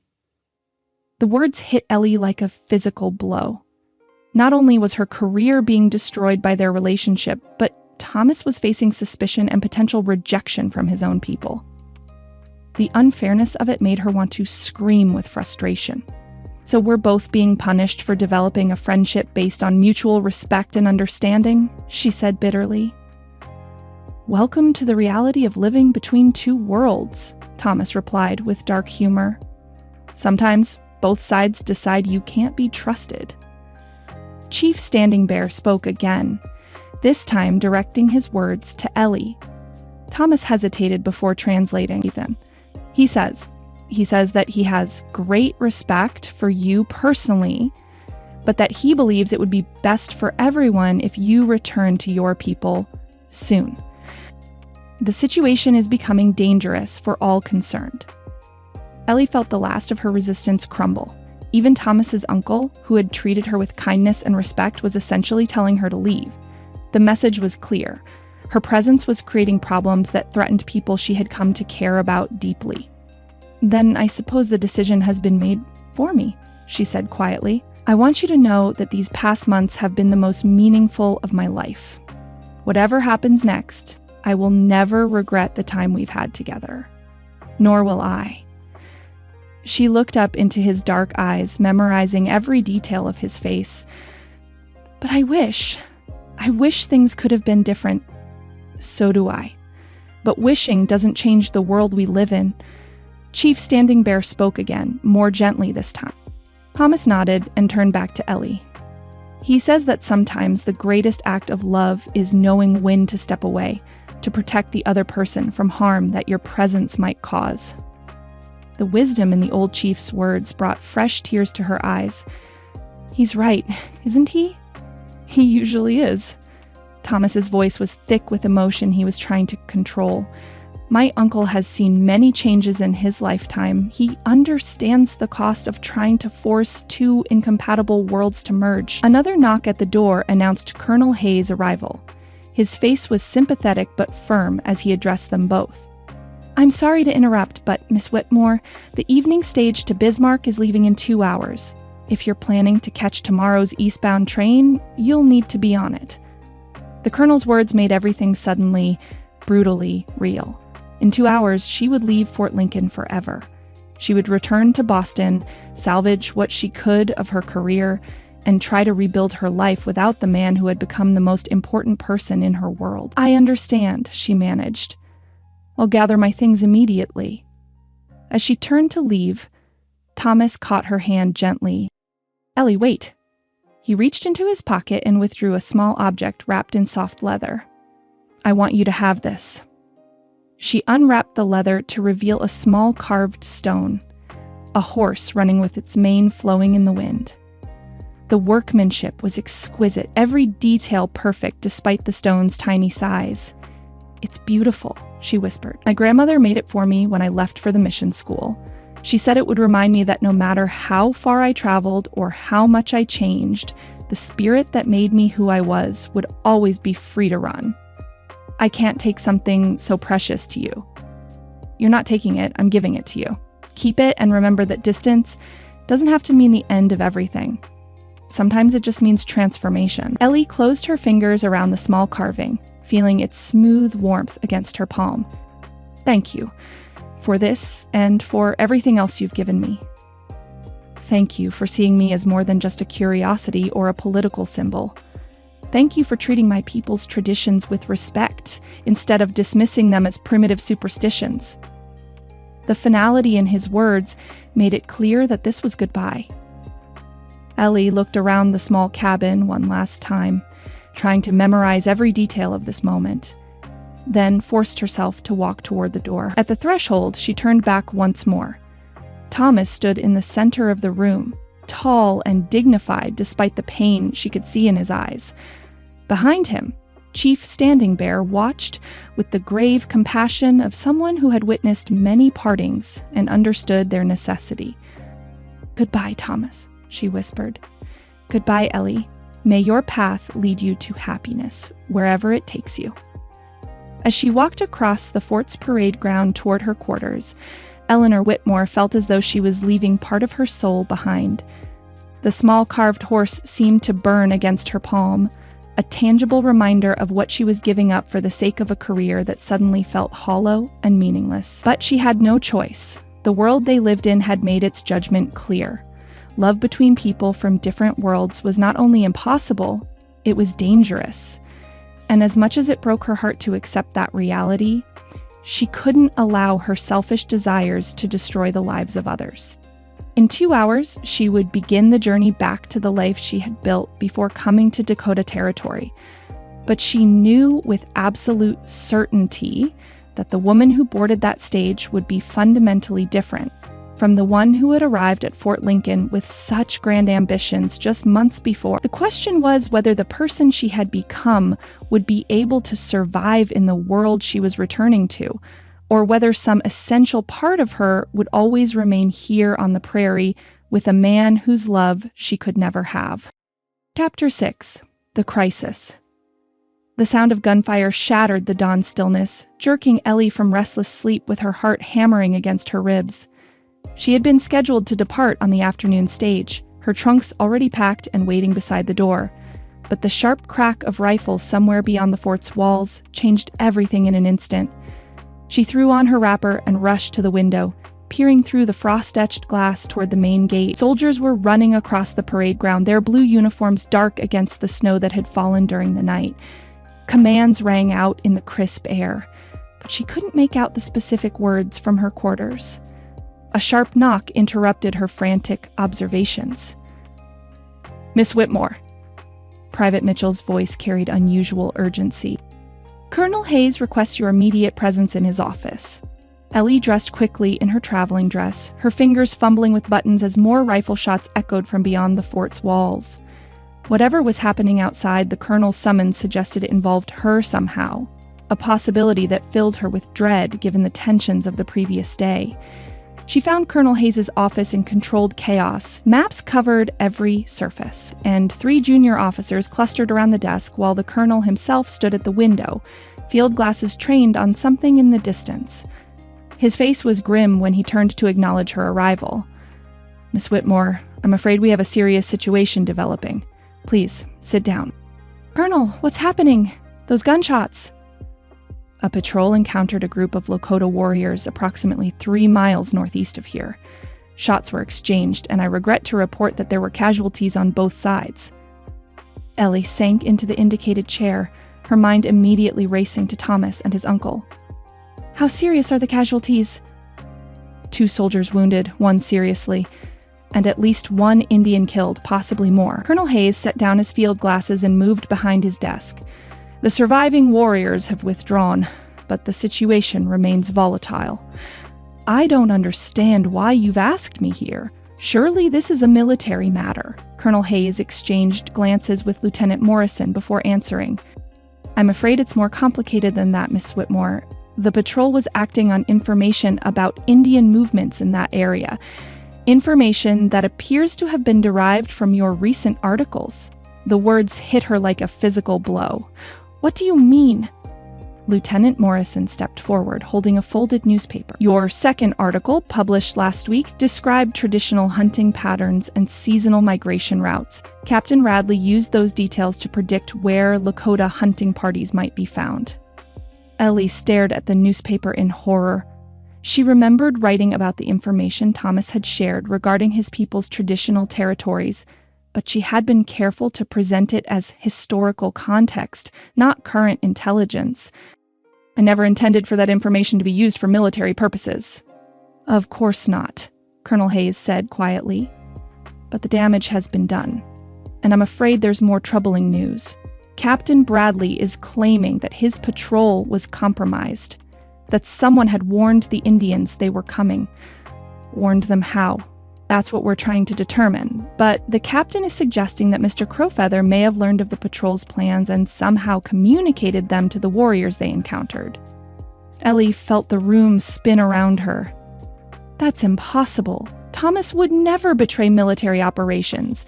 His entire role here has been to promote peaceful communication between the two sides. Nevertheless, questions are being raised about his loyalties, particularly in light of the personal relationship that has developed between you two. Before Ellie could respond, another knock interrupted them. This time it was Corporal Jenkins, his face flushed from running. "Colonel, sir, Captain Bradley's patrol is returning, and they've brought prisoners." Through the window, Ellie could see a small group of riders approaching the main gate. 3 cavalry soldiers escorted 2 figures on horseback, Indians whose hands appeared to be bound. Even from a distance, she could see that one of the prisoners was injured, slumping forward in his saddle. "Dear God," she whispered. Colonel Hayes was already moving toward the door. "Miss Whitmore, I must ask you to remain here until we can sort out this situation. The fort will be in lockdown until further notice." "Colonel, please. If there are wounded people, I might be able to help. I have some medical training." "Absolutely not. This situation is far too volatile for civilian involvement." He left her alone in the office with Lieutenant Morrison, who looked deeply uncomfortable with his assignment as her keeper. Through the window, she watched the grim procession cross the parade ground toward the guardhouse. Her heart clenched when she recognized one of the prisoners despite his injuries. It was Swift Arrow, one of the young warriors who had sometimes accompanied Thomas to the fort. "Lieutenant," she said carefully, "where are Chief Standing Bear and Thomas? Are they safe?" Morrison glanced toward the door, then back at her. "As far as we know, they weren't involved in this morning's encounter. They're still in their quarters, but..." He hesitated. "But what?" "But they're being confined there until we can determine exactly what happened. Captain Bradley is demanding a full investigation into possible intelligence leaks." Ellie closed her eyes, feeling the walls closing in around everyone she had come to care about. Her innocent articles about Lakota culture were being used as military intelligence. Thomas was under suspicion of betrayal, and young men on both sides were wounded or dead because of misunderstandings that seemed to multiply by the hour. The door opened again, admitting Captain Bradley himself. Ellie had met him only briefly during her time at the fort, a hard-faced man in his 30s with pale eyes that seemed to catalog everything around him as either asset or threat. His uniform was dusty and stained, and there was a bandage around his left forearm. "Ms. Whitmore," he said without preamble, "I need to ask you some questions about your conversations with the Indian translator." "Captain Bradley, I'm sorry you were injured, but I don't see how my interviews with Mr. Crowfeather could possibly be relevant to this morning's events." "Don't you?" His voice carried a sharp edge. "Let me explain what happened out there. My patrol was following intelligence about Indian hunting parties in the Beaver Creek area, intelligence derived directly from information in your published articles. We approached the area cautiously, expecting to find perhaps 3 or 4 warriors engaged in legitimate hunting." He moved closer, his pale eyes fixed on her face.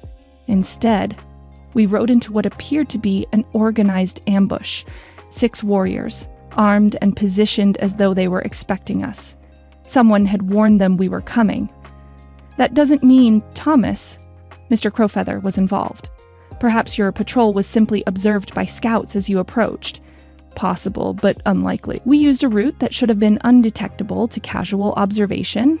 No, Ms. Whitmore, someone with access to military planning leaked our intentions." Ellie felt anger rising to replace her initial shock. "Are you accusing me of espionage, Captain?" "Exploring all possibilities. You've had extensive private conversations with Crowfeather, conversations that occurred without military supervision. You've demonstrated clear sympathy for Indian interests in your articles, and you've had access to general information about patrol schedules through your interactions with various officers. This is outrageous. My conversations with Mr. Crowfeather were entirely professional, and I have never had access to specific military intelligence. Haven't you?" Captain Bradley pulled a small notebook from his pocket. "According to my records, you've dined with the officers 14 times since your arrival. You've attended 3 military briefings as an observer. You've been granted unprecedented access to treaty negotiations.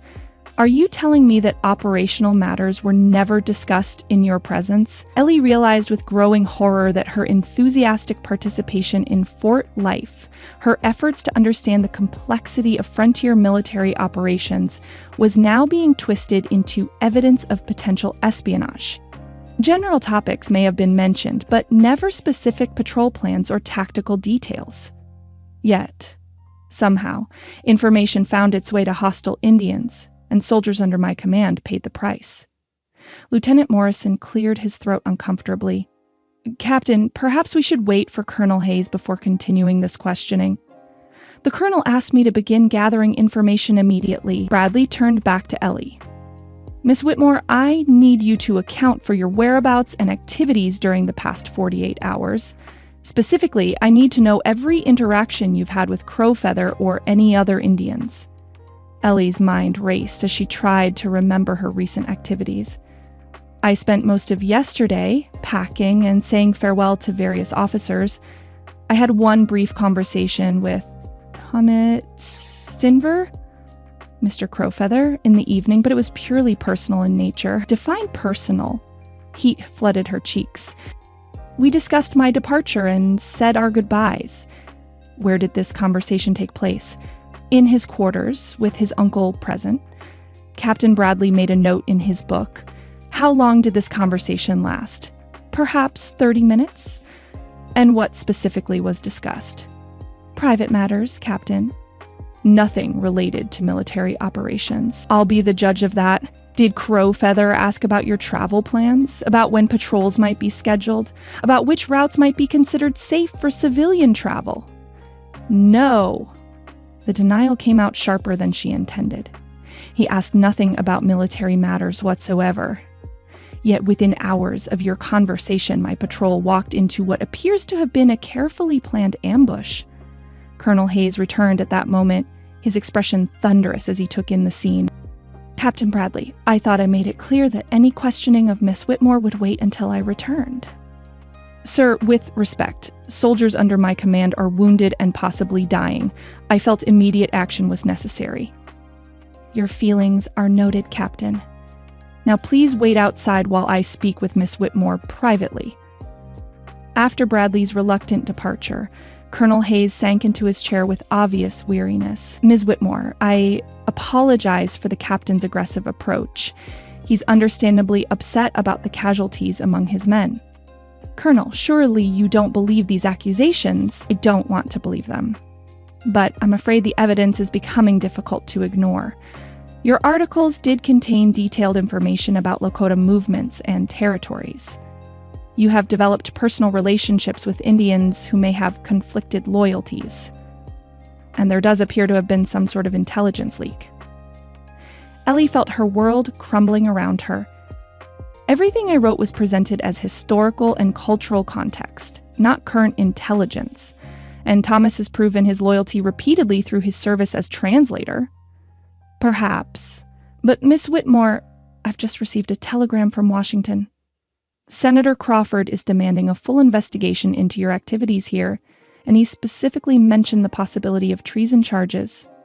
The word treason hit her like a physical blow. Treason? For writing respectful articles about Native American culture? For potentially providing aid and comfort to enemies of the United States? It's a serious charge, Miss Whitmore, and one that could destroy not only your career, but your freedom. A commotion outside the window drew their attention. Thomas was being escorted across the parade ground by 2 armed soldiers, his hands bound behind his back. Even from a distance, she could see the dignity with which he carried himself, despite his circumstances. Where are they taking him? To the guardhouse for questioning. I'm sorry, Miss Whitmore, but given the seriousness of the situation, I have no choice but to treat him as a suspect in this morning's events. Ellie rose from her chair, driven by a desperate need to do something, anything, to help the man who had become so important to her. Colonel, please, let me speak with him. If there's been some misunderstanding, perhaps I can help clarify. Absolutely not. You're both under suspicion now, and any contact between you would only fuel speculation about collusion. This is madness. Thomas and I have done nothing wrong." "Maybe not, but perception has become reality, Miss Whitmore. Your association with Crowfeather, combined with the unfortunate timing of this morning's events, has created a situation that threatens to destroy both of your reputations." Through the window, she watched Thomas disappear into the stone guardhouse, and her heart broke a little more. In less than 24 hours, she had gone from celebrated journalist to suspected traitor, and the man she loved was facing accusations of betraying his role as peacemaker. "What happens now?" she asked quietly. "Now we conduct a thorough investigation. Your departure for Boston is postponed indefinitely pending the outcome.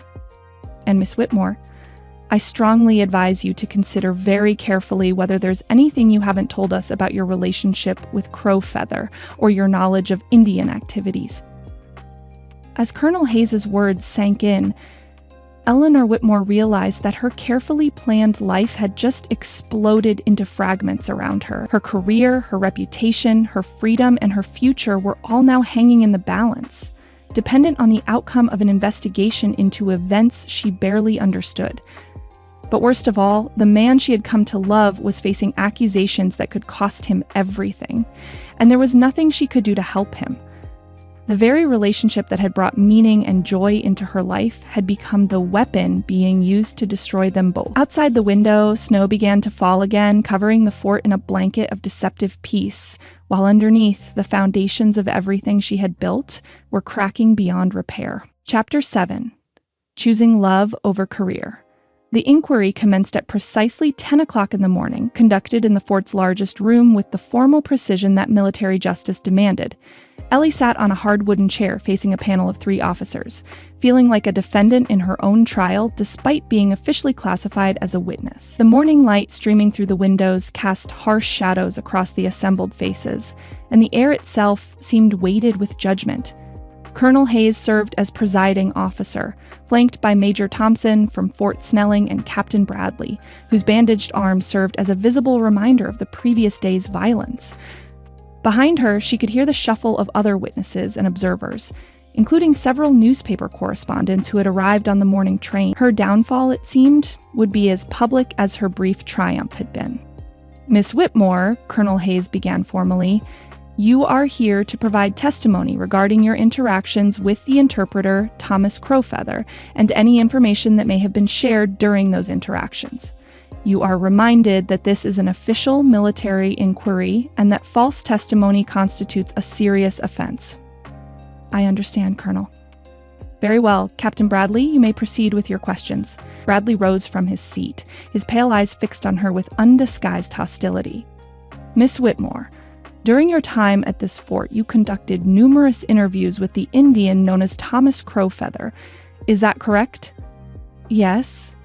"And these interviews took place in various locations, including private settings away from military supervision?" Ellie felt heat rise in her cheeks but kept her voice steady. "My conversations with Mr. Crowfeather were conducted with full knowledge and approval of Colonel Hayes. They were professional interviews for journalistic purposes. Professional interviews that evolved into personal walks, private dinners, and intimate conversations." "Would you characterize your relationship with Crowfeather as strictly professional?" The question hung in the air like an accusation.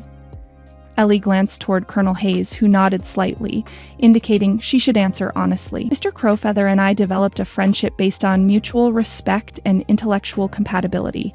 Our conversations covered both professional and personal topics. Personal topics such as your feelings about military operations, your opinions regarding government policy toward Indians.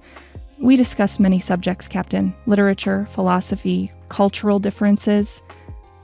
"Did you discuss military matters?" "Only in the most general terms as background for my articles." Bradley moved closer, his voice sharpening. "Ms. Whitmore, I'm going to read you a passage from your second published article."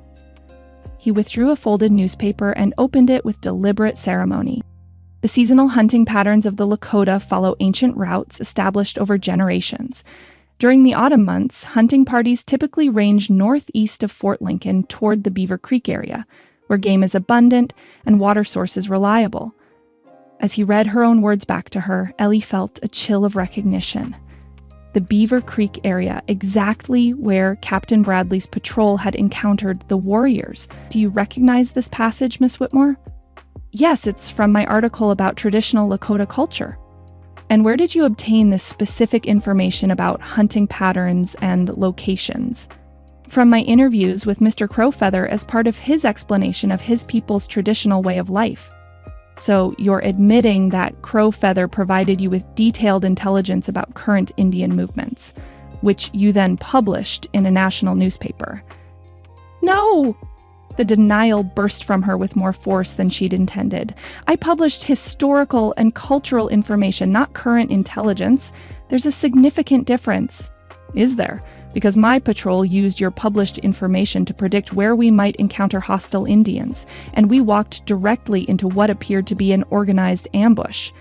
Major Thompson leaned forward. Ms. Whitmore, are you certain that your conversations with Crowfeather never touched on current tribal activities, recent movements, planned hunts or gatherings?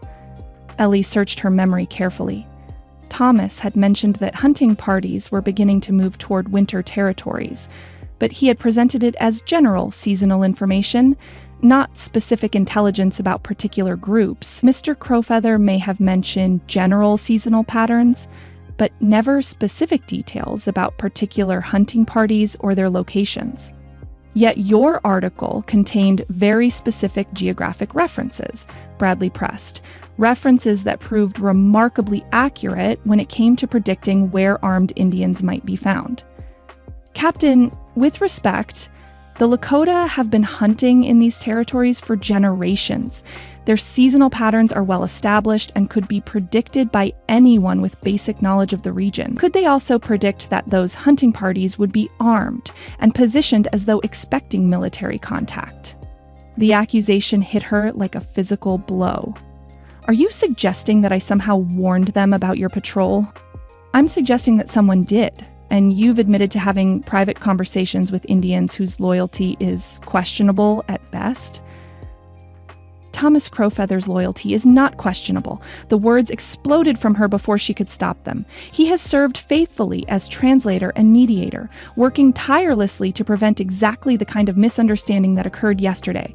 Yet soldiers under my command are wounded, and one young Indian is dead. If Crowfeather was working to prevent misunderstandings, he failed spectacularly. Ellie rose from her chair, driven by a fury that overwhelmed her caution.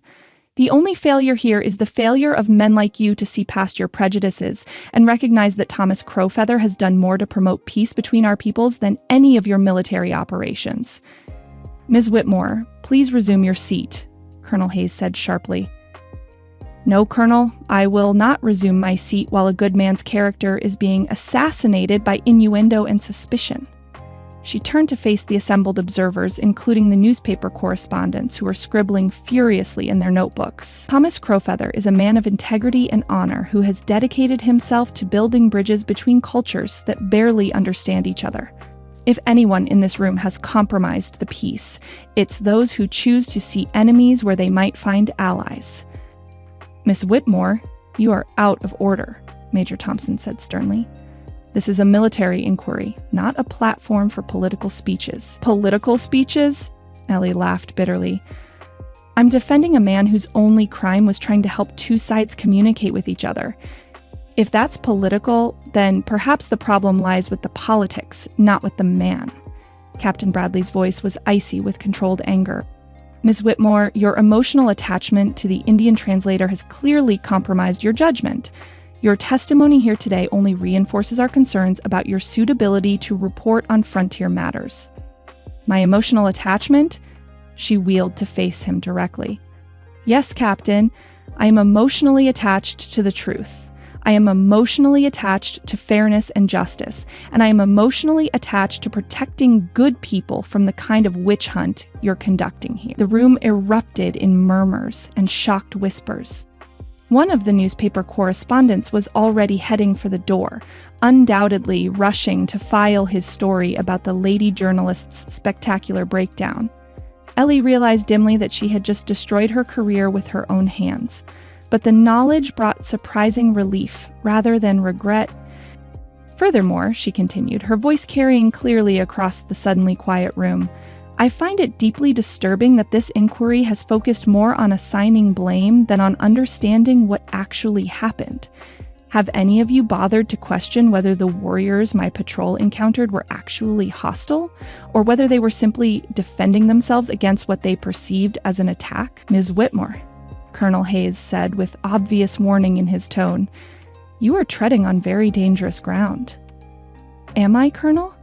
Because it seems to me that the dangerous ground is the assumption that any armed Indian is automatically hostile, and that any American who questions that assumption is automatically a traitor. Major Thompson stood abruptly. Miss Whitmore, your comments are approaching seditious territory. I strongly advise you to reconsider your statements. I've considered them carefully, Major, and I stand by every word. The door to the inquiry room opened suddenly, admitting a telegraph operator with a yellow message form. He handed it to Colonel Hayes, who read it quickly before looking up at Ellie, with an expression of grim finality. Miss Whitmore, this telegram is from your father. He wishes me to inform you that your employment with the Boston Herald has been terminated, effective immediately. Furthermore, he states that you are no longer welcome in his household, and that he considers all family ties severed. The words should have devastated her, but instead, Ellie felt an odd sense of liberation. Her father's ultimatum meant the last bridge to her old life had been burned. But it also meant she was finally free to speak her mind, without worrying about the consequences. I see, she said quietly. And I suppose Senator Crawford's political influence played a role in this decision? Ms. Whitmore, I think it would be best if you return to your quarters while we consider how to proceed. Of course, Colonel. But before I go, I want to make one thing absolutely clear to everyone in this room. She looked directly at each of the panel members in turn. Thomas Crowfeather is innocent of any wrongdoing. He has served with honor and integrity, and anyone who suggests otherwise is either misinformed or deliberately malicious. Whatever consequences I may face for defending him, I accept them willingly. She walked toward the door with as much dignity as she could muster, aware that every eye in the room was following her progress. At the threshold, she turned back one final time. And gentlemen, when you write your reports about today's proceedings, I hope you'll remember that there are some things more important than careers or reputations.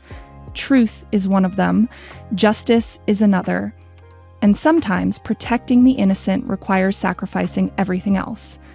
As she stepped outside, Ellie nearly collided with Thomas, who was standing under guard near the building's entrance. His dark eyes met hers with a mixture of anguish and admiration that made her heart clench painfully. Ellie, he said quietly, what have you done? What I had to do? You've destroyed yourself to defend me. I've finally told the truth. If that destroys me, so be it. Thomas stepped closer, ignoring the warning looks from his guards. You don't understand what you've sacrificed. Your career, your family, your entire future, all for someone who can never give you anything in return. You've given me more than you know, she replied softly.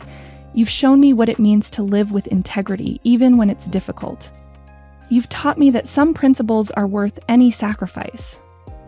Ellie, please. Thomas Crowfeather, one of the guards interrupted roughly. You're needed back in the guardhouse.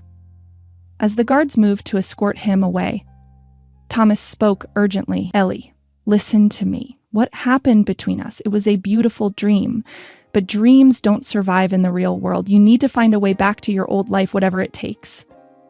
There is no way back, she said simply. And I'm not sure I'd take it if there were. There has to be.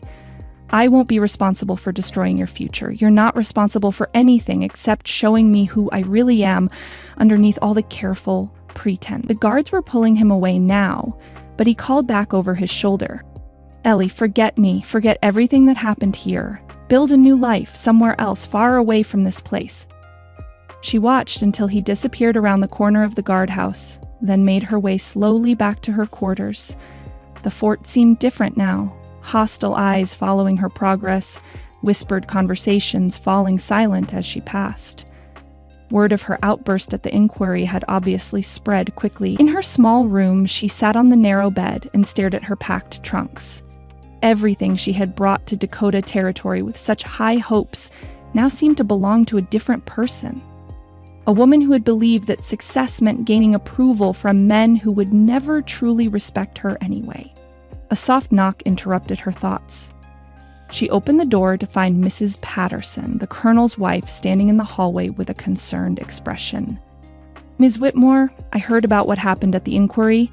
I wanted you to know that not everyone here agrees with the way you've been treated." "Thank you, Mrs. Patterson. That's very kind. I also wanted to tell you that Mr. Crowfeather and his uncle are being released this evening. There wasn't enough evidence to hold them longer." Ellie felt a flood of relief. Thank God. Yes, but they're being escorted off the reservation immediately. Colonel Hayes felt it was the only way to defuse the situation. The relief transformed instantly into fresh anguish. "Where will they go?" "I don't know, my dear. Somewhere far from here, I imagine." After Mrs. Patterson left, Ellie sat in the gathering darkness and contemplated the ruins of her carefully planned life. Her career was gone. Her family had disowned her, and the man she loved was being banished to protect her from further association with him. Yet despite the devastation, she felt a strange peace settling over her. For the first time in her adult life, she had acted according to her conscience rather than her calculations. She had chosen love over ambition, truth over safety, and principle over profit. It might have cost her everything she thought she wanted, but it had also revealed something she had never fully understood about herself. She was stronger than she had known, braver than she had imagined, and capable of surviving the loss of things she had once thought essential. As night fell over Fort Abraham Lincoln, Eleanor Whitmore began to plan, not for a return to her former life, but for whatever new existence might be possible for a woman who had finally learned to value her integrity more than her reputation. The price had been steep, but the freedom was beyond anything she had ever imagined. Chapter 8. Alone in the Wilderness. Ellie stepped down from the freight wagon onto the frozen mud of Willow Creek's main street, her breath forming white clouds in the bitter February air. The driver deposited her 2 trunks beside her with unnecessary force, clearly eager to be rid of his troublesome passenger. Word of her disgrace had traveled ahead of her along the frontier telegraph lines, making her a pariah even in places she had never been. "There'll be $2 for the ride, miss," the driver said without meeting her eyes.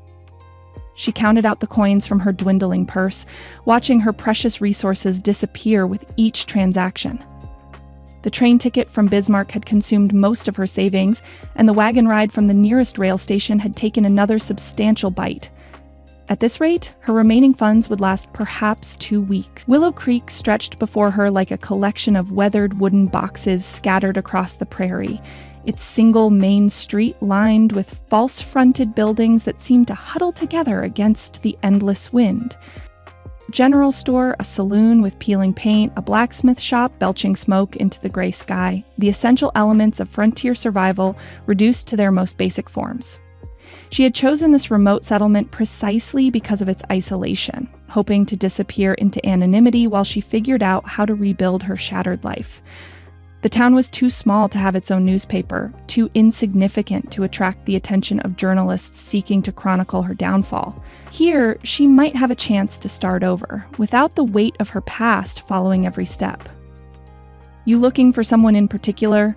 the driver asked grudgingly, apparently feeling some obligation to ensure she wasn't simply abandoned in the street. "I was hoping to find lodging and perhaps employment," Ellie replied, trying to project confidence she didn't feel. "Mrs. Sullivan runs the boarding house above the dress shop. Might have work for someone with city manners, if you ain't too proud for honest labor." The emphasis on honest labor stung, but Ellie simply nodded her thanks. As the wagon pulled away, leaving her alone with her trunks in the middle of the muddy street, she fought down a wave of panic that threatened to overwhelm her. Never in her privileged life had she been so completely on her own, so utterly without resources or protection. The dress shop occupied a narrow building wedged between the general store and a barber shop, its painted sign reading "Sullivan's Fine Sewing" in faded letters. Through the front window, she could see bolts of fabric arranged on shelves, and a woman bent over a sewing machine, her graying hair pinned back in a practical bun. Ellie gathered her courage and pushed open the door, setting off a small bell that announced her arrival. The woman at the sewing machine looked up with sharp blue eyes that took in every detail of Ellie's appearance. The quality wool traveling dress, the leather gloves, the small hat with its modest feather trim. All markers of a social status that seemed incongruous with her obvious need for employment. "Help you?" the woman asked, her tone carefully neutral. "Are you Mrs. Sullivan?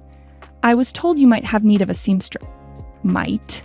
Depends on your skills and your circumstances."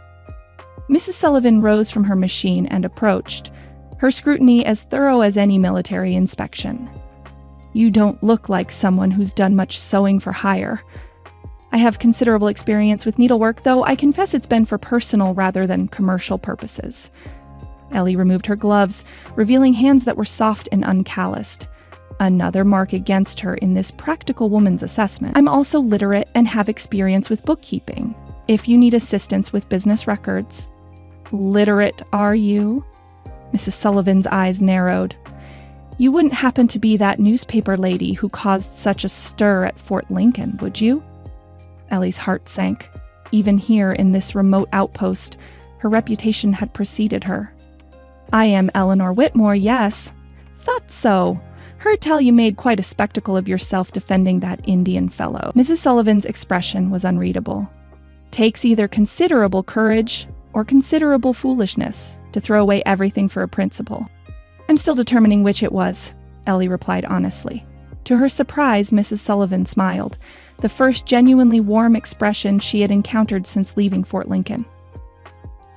"Well, I admire a woman who's willing to stand up for what she believes even when it costs her dearly. Lord knows there's precious little of that kind of backbone in the world." "Does that mean you might have work for me?" "Might, but let me be clear about the terms. This isn't charity, and I won't coddle you because you've fallen on hard times. The work is hard, the hours are long, and the pay is barely enough to keep body and soul together. You'll be sewing plain garments for working folks, not fancy dresses for society ladies." "I understand. Do you? Because I've seen plenty of women from your background who think they can manage honest work until their soft hands start bleeding and their backs start aching from bending over a needle all day." Ellie met the older woman's challenging stare directly. "Mrs. Sullivan, I have nowhere else to go and no other options. Whatever the work requires, I'll do it." Mrs. Sullivan studied her for a long moment, then nodded briskly. "All right, then. I can offer you room and board in exchange for your labor, plus a small wage when business permits. The room's just a tiny space upstairs, nothing fancy, but it's clean and warm." "I would be grateful for any accommodation." "Come on, then, let's get you settled, though I should warn you, life here is nothing like what you're accustomed to. We don't put on airs in Willow Creek. People work for what they get, and they don't get much." Mrs. Sullivan led her up a narrow staircase to a small room under the building's eaves. The space was indeed tiny, barely large enough for a narrow bed, a washstand, and a small trunk. The single window looked out over the town's muddy main street, providing a view of windswept prairie that stretched to the horizon. "It's not much," Mrs. Sullivan said, following her gaze, "but it's yours if you want it." "It's perfect," Ellie said, and meant it. After the chaos and scrutiny of recent weeks, the simple room felt like a sanctuary. "Good. Now, let's see what you've brought with you that's worth keeping." Ellie opened her trunks under Mrs. Sullivan's watchful eye, revealing the carefully chosen wardrobe that had once seemed so essential to her professional success. The silk day dresses, the elaborate evening gowns, the delicate undergarments trimmed with Brussels lace, all seemed ridiculously impractical in this harsh environment. "These fancy things won't last a week in frontier conditions," Mrs. Sullivan observed, fingering the fabric of a green silk dress. "But the material's good quality. We can remake them into something more suitable. Whatever you think best." "Smart answer. First lesson of survival out here. Hold on to what's useful and let go of what isn't, no matter how much it cost you in the past." Over the following days, Ellie began to understand the wisdom of that advice. Her soft hands, unaccustomed to constant labor, developed blisters and then calluses as she worked hour after hour at the sewing machine. Her back ached from hunching over intricate stitching, and her eyes burned from straining to see fine work by lamplight. The customers who came to Sullivan's shop were unlike anyone she had encountered in her previous life. Farmers' wives counting every penny, working women who needed sturdy garments that could withstand hard use, children whose mothers stretched every piece of fabric to its limit. They were polite but distant, treating her with the cautious courtesy reserved for strangers whose past remained mysterious. "They'll warm up to you eventually," Mrs. Sullivan explained one evening as they worked by lamplight to finish a rush order. "But folks out here have learned to be careful about trusting newcomers. Too many people come west running from something. Debts, the law, scandal. They need to see that you're here to stay before they'll really accept you." "And am I here to stay?" Ellie asked, surprised by her own uncertainty. "That's for you to decide. But I'll tell you this. Running away from your problems doesn't solve them. They just follow you wherever you go, usually getting bigger along the way." The harsh winter tested every aspect of her endurance. The room upstairs was barely heated, forcing her to pile every available blanket on her narrow bed and still wake shivering on the coldest mornings. Food was simple and often monotonous: beans and salt pork, cornbread and root vegetables stored in the shop's cellar.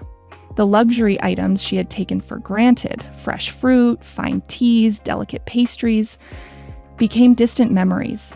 But perhaps the hardest adjustment was the solitude. In her previous life, she had been surrounded by people eager for her company, her opinions, her attention.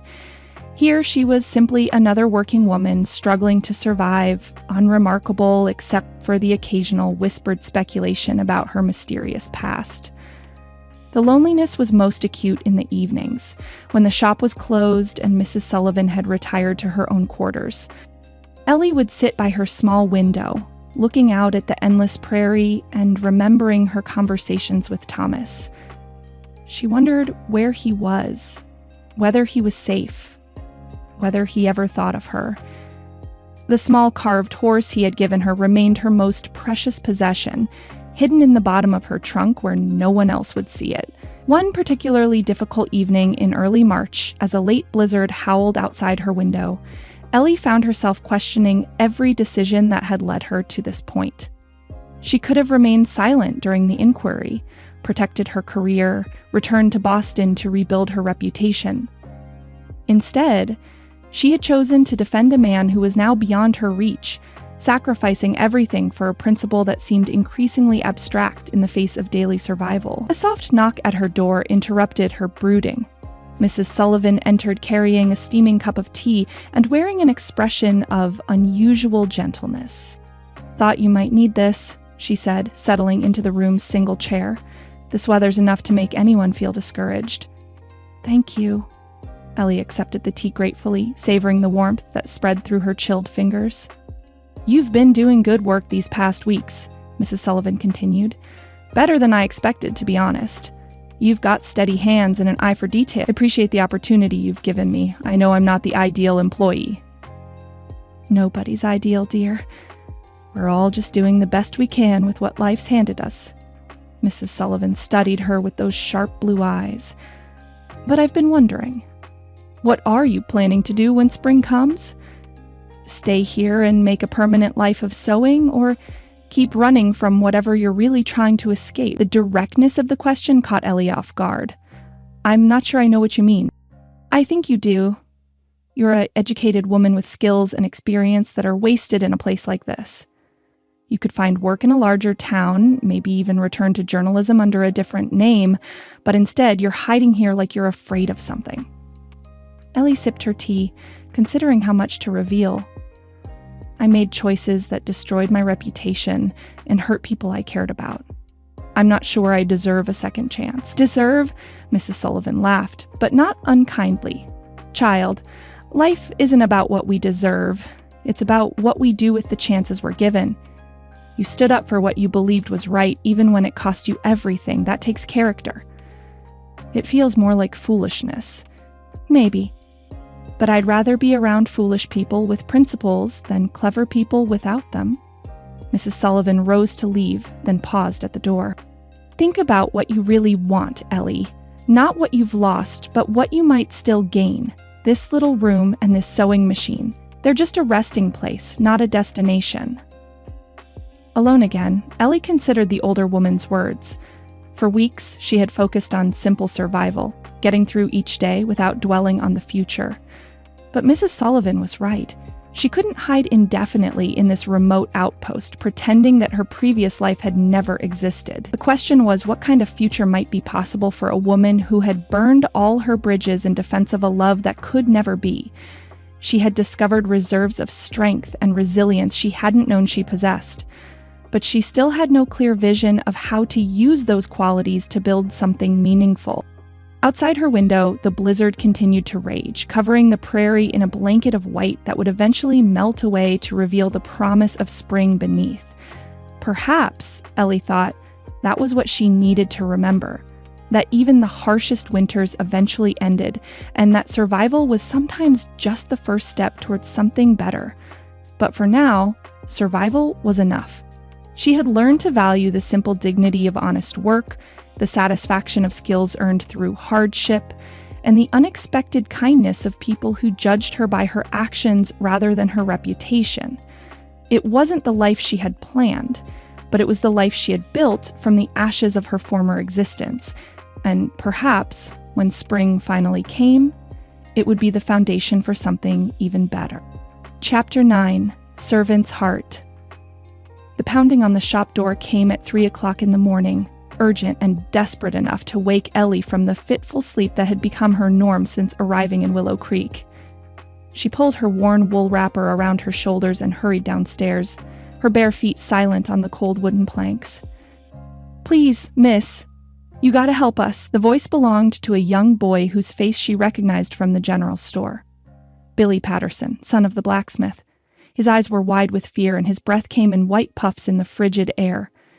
"It's my baby sister, Mary. She's burning up with fever, and Ma don't know what to do." Ellie didn't hesitate. "Wait here while I get dressed and gather some supplies." "But miss, we ain't got much money to pay." "That doesn't matter right now." She was already moving toward the stairs. "Mrs. Sullivan keeps medicinal supplies in the back room. I'll be down in 5 minutes." By the time she had thrown on her warmest dress and gathered what she hoped were the right remedies, Mrs. Sullivan had appeared in her nightgown and shawl, her gray hair in paper curls, but her eyes sharp and alert. "What's the situation?" she asked, beginning to sort through the small collection of herbs and patent medicines they kept for emergencies. "High fever in a young child, the Pattersons." Mrs. Sullivan nodded grimly. "Take the willow bark tea for the fever, and this bottle of honey and whiskey for her throat if she's got the croup. I'll start heating water and tear up some clean rags for compresses." Ellie bundled the supplies into a basket and followed Billy through the empty streets toward the rougher section of town, where the working families lived. The Patterson house was little more than a shack, but warm yellow light spilled from its windows, and she could hear the sound of worried voices before they even reached the door. Inside, she found a scene of barely controlled panic. Mrs. Patterson, a thin woman worn down by hard living and too many pregnancies, knelt beside a makeshift bed where a little girl of perhaps 3 years lay burning with fever. 2 other children huddled in the corner, their faces frightened and confused.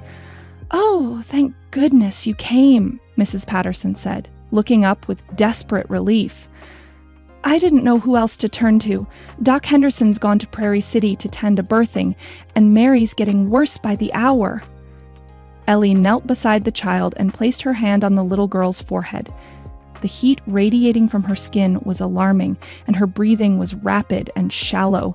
She had no formal medical training, but years of caring for servants, children, and her father's household had taught her the basics of fever management. "How long has she been like this?" she asked, already beginning to unpack her supplies. "Started yesterday afternoon with just sniffles and tiredness, but by evening she was burning up, and now she ain't keeping anything down." Ellie began, preparing a weak solution of willow bark tea, her hand steady despite her lack of experience with such serious illness. "We need to get her fever down first. Has she been drinking any fluids?" "The mom, but she throws most of it back up." We'll try small sips frequently rather than large amounts, and we need to keep her as cool as possible without chilling her." She looked around the cramped room, noting the single fireplace that served as the only heat source. "Do you have any clean sheets we can use for cooling compresses?" Mrs. Patterson nodded toward a wooden crate that served as storage. "Not much, but what we got is yours to use." For the next several hours, Ellie worked steadily to bring down the child's fever. She applied cool, damp cloths to Mary's forehead and wrists, coaxed tiny sips of medicinal tea past her cracked lips, and monitored her breathing for any signs of improvement or decline. The other children were eventually convinced to try to sleep, but Mrs. Patterson remained at her daughter's bedside, holding her little hand and whispering prayers. As dawn began to break, Mary's fever finally seemed to break as well. Her breathing became easier, and she managed to keep down a full cup of the willow bark tea. When she opened her eyes and asked for water in a whisper voice, her mother burst into tears of relief. "She's going to be all right," Ellie assured the exhausted woman. "But she'll need plenty of rest and fluids for the next few days.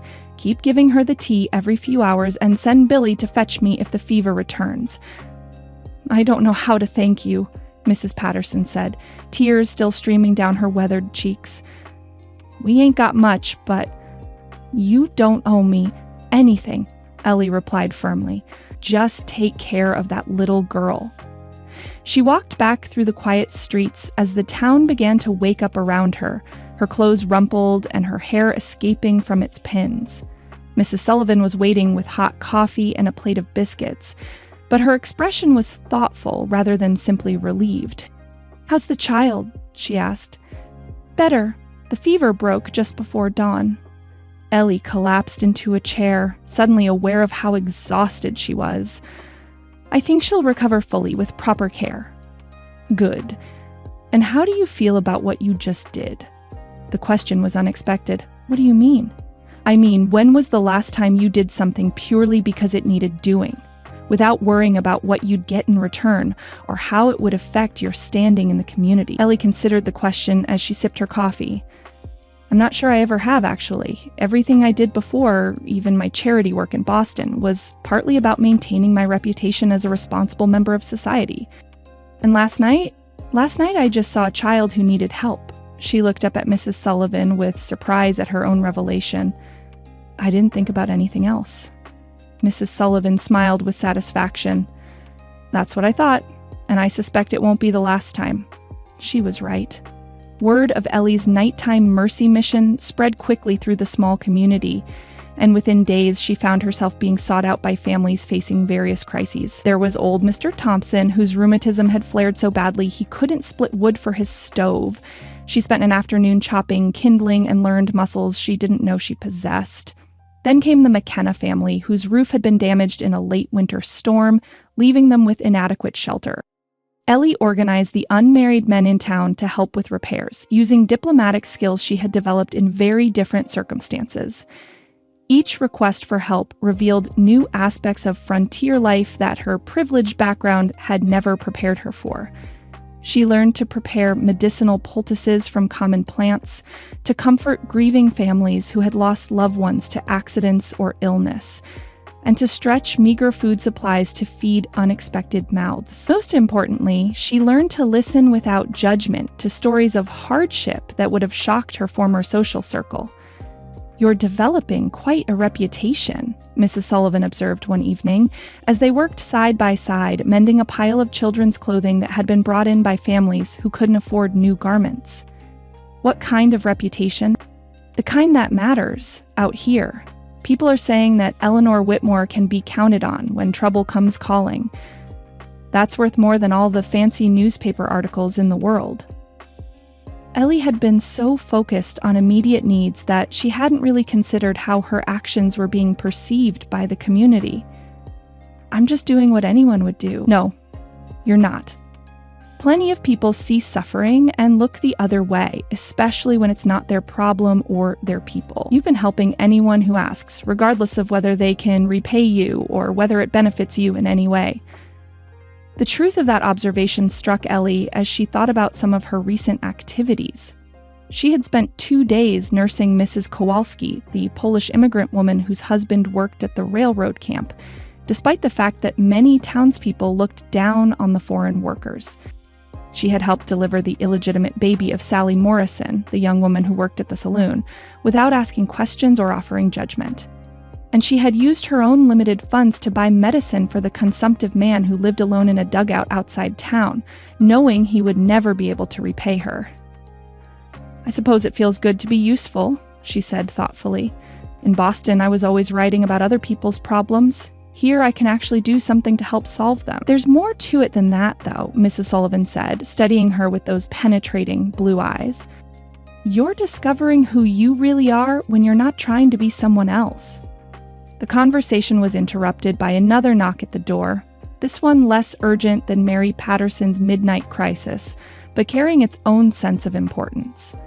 Ellie opened it to find a delegation of 3 women she recognized as pillars of the local church community. Mrs. Franklin, the minister's wife, Mrs. Gardner, who ran the general store with her husband, and Mrs. Henley, whose husband owned the largest ranch in the area. "Miss Whitmore," Mrs. Franklin began formally, "we'd like to speak with you about a matter of some importance to the community."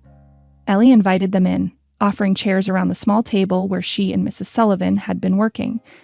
The women accepted the seats but seemed uncomfortable, as though they weren't quite sure how to approach their subject. "We've been watching your activities over the past few weeks," Mrs. Gardner said carefully.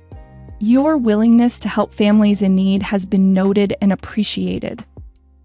"I'm glad to be of service," Ellie replied, wondering where this conversation was heading. "The thing is," Mrs. Henley added, "we have a situation that requires someone with particular skills, someone educated and discreet." Mrs. Franklin leaned forward. "There's been an outbreak of typhoid at the railroad camp. The company doctor is overwhelmed and the camp supervisor has requested assistance from town. But most of our women are afraid to go there, and those who aren't afraid lack the education to be truly helpful." "You want me to go to the railroad camp?" Ellie asked. "We know it's a great deal to ask," Mrs. Gardner said quickly. "The conditions there are primitive, and there's real danger of contagion. But you've shown such skill in caring for the sick, and you can read and write, which means you could help keep proper medical records." "I'll go," Ellie said without hesitation. The 3 women exchanged surprised glances. "Just like that?" Mrs. Franklin asked. "People are suffering, and I might be able to help. What else is there to consider?" "Well, there's your safety, for one thing," Mrs. Henley pointed out, "and your reputation. The railroad camp isn't exactly refined society." Ellie almost laughed at the irony. "Mrs. Henley, I think my reputation can survive a few weeks of nursing the sick.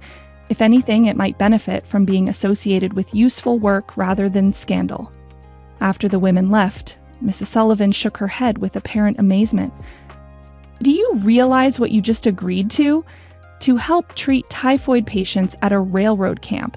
It sounds challenging but straightforward. Ellie, that camp is rough even by frontier standards. The men there are mostly Irish and Italian immigrants, plus some freed slaves and a few Chinese workers. They live in conditions that would shock you, and many of them have never seen a lady like you except from a distance." "Then perhaps it's time I broadened my horizons," Ellie replied calmly. "Besides, sick people are just sick people, regardless of their background or circumstances." Mrs. Sullivan studied her for a long moment. "You know, when you first arrived here, I thought you were running away from something. Now I'm beginning to think you were running toward something, even if you didn't know what it was." "What do you mean?" "I mean that everything you've done since you got here, all the helping and healing and plain hard work, it's like you were looking for a way to make your life matter in a way it hadn't before." That night, as Ellie prepared for what would likely be several difficult weeks at the railroad camp, she reflected on Mrs. Sullivan's observation.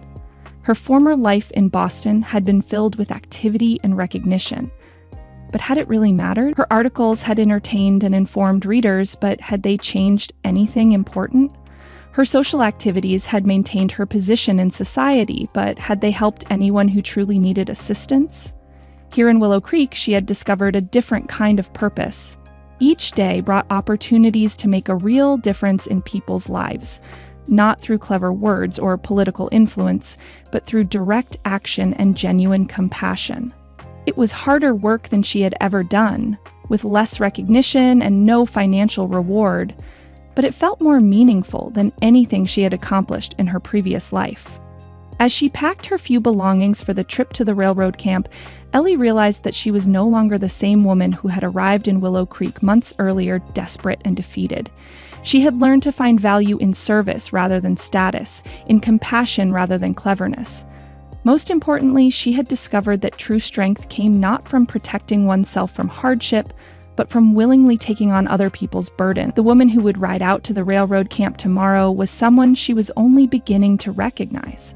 Someone who had been forged in the crucible of loss and hardship, but who had emerged stronger and more purposeful than the privileged journalist who had once thought that writing about problems was the same as solving them.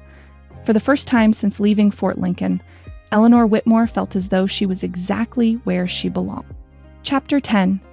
The Bridge Builder.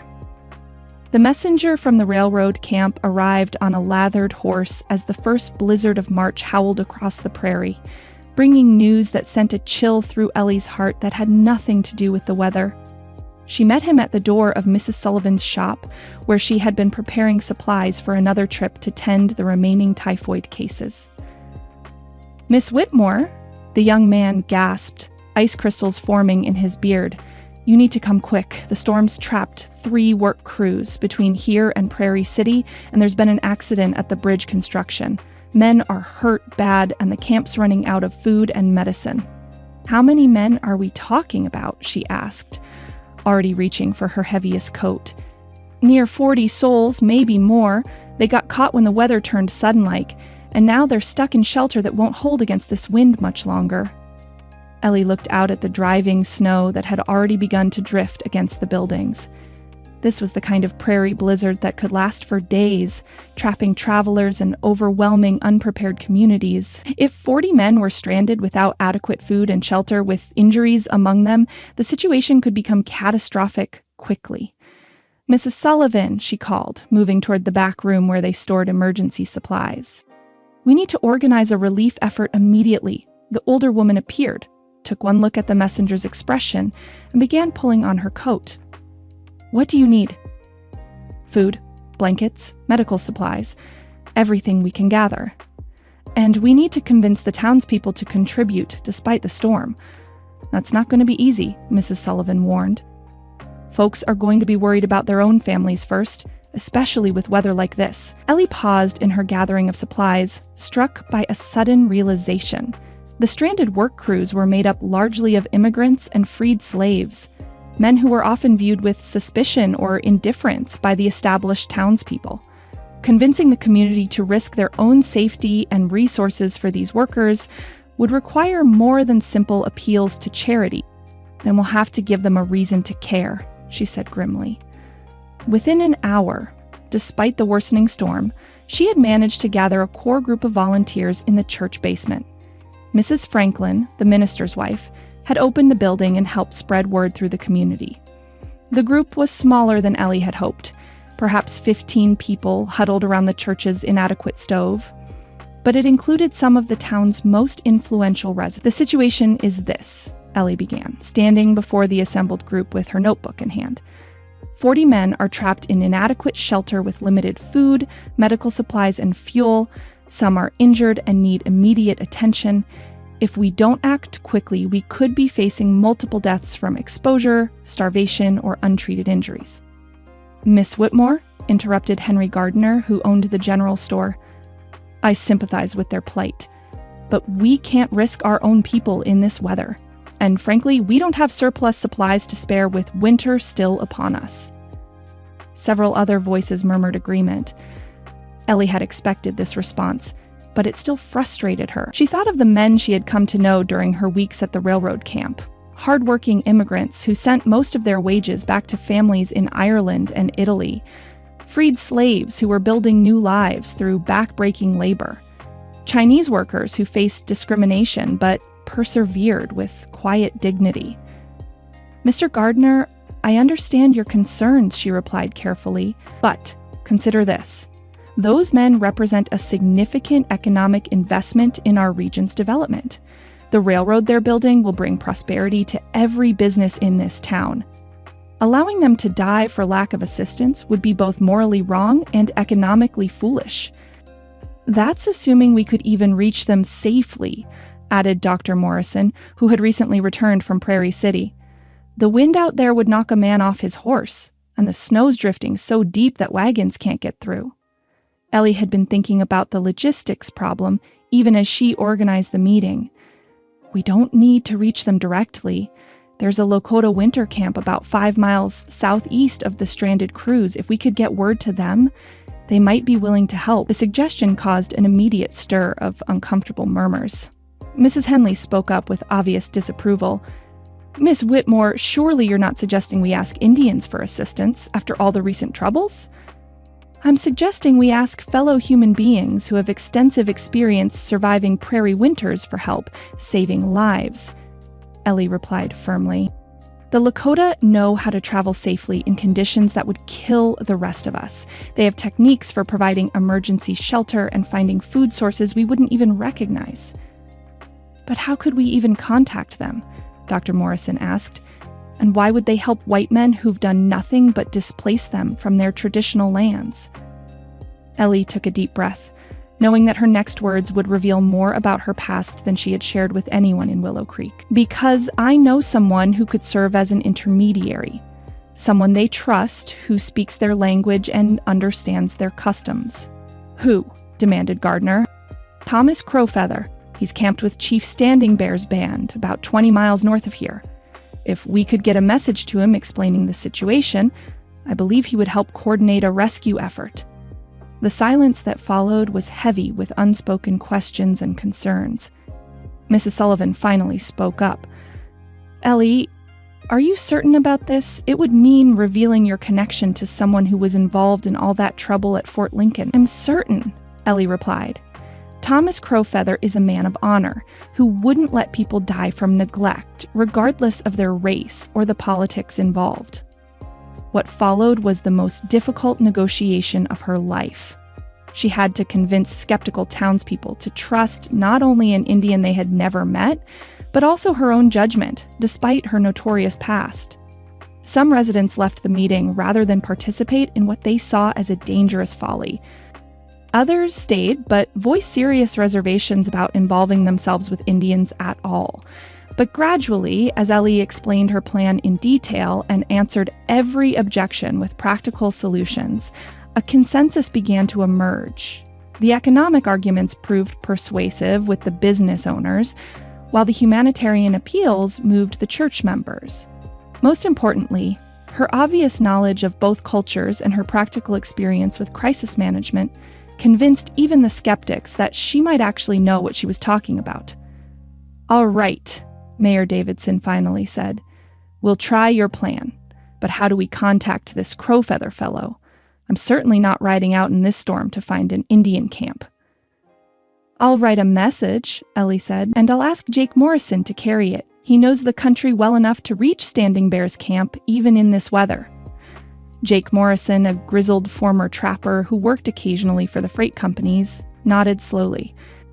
Could make it there and back, assuming they don't shoot me on sight for approaching their camp during a blizzard. They won't, Ellie assured him.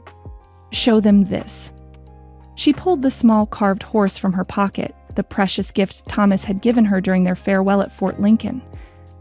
Thomas will recognize it and know the message comes from someone he trusts. While the volunteers organized the collection of supplies, Ellie worked on composing her message to Thomas. It had to convey the urgency of the situation while also explaining her own circumstances and requesting help that went far beyond what might normally be expected. Thomas, she wrote, I pray this finds you and your uncle well. I am writing from Willow Creek, where I have been living since leaving Fort Lincoln. Crisis has developed that requires your unique skills and the wisdom of your people. 40 railroad workers are trapped by the blizzard with inadequate shelter, limited food, and several serious injuries. The town has agreed to provide supplies, but we need guides who can travel safely in these conditions and knowledge of winter survival techniques. I know I have no right to ask this of you, but these men will die without help, and you are the only person I know who might be able to coordinate a rescue effort. The bearer of this message is Jake Morrison, a trustworthy man who can provide more details about the location and situation. Whatever our personal history, I believe you will not let innocent people suffer when you have the power to help them. Eleanor Jake Morrison read the message, nodded approvingly, and tucked it into his coat along with the carved horse. I'll have an answer by tomorrow evening, assuming the storm breaks enough for travel. While they waited for Jake's return, Ellie threw herself into organizing the relief effort with an energy that surprised even her. She coordinated the collection of blankets, food, and medical supplies from every household willing to contribute. She worked with Dr. Morrison to prepare emergency medical kits suitable for field treatment of various injuries. Most importantly, she began drafting another kind of message, one that would reach far beyond the boundaries of Willow Creek. That evening, by lamplight in her small room above the shop, she began writing the kind of articles she had never attempted before. Instead of the careful, objective journalism that had built her reputation, she poured her heart onto the page, describing the crisis in terms that would make Eastern readers understand the human cost of frontier development. The men trapped by this blizzard are not statistics in a railroad company's ledger, she wrote. They are fathers who left families in Ireland hoping to earn enough money to bring their children to America. They are freed slaves who see railroad work as a path to the economic independence that slavery denied them.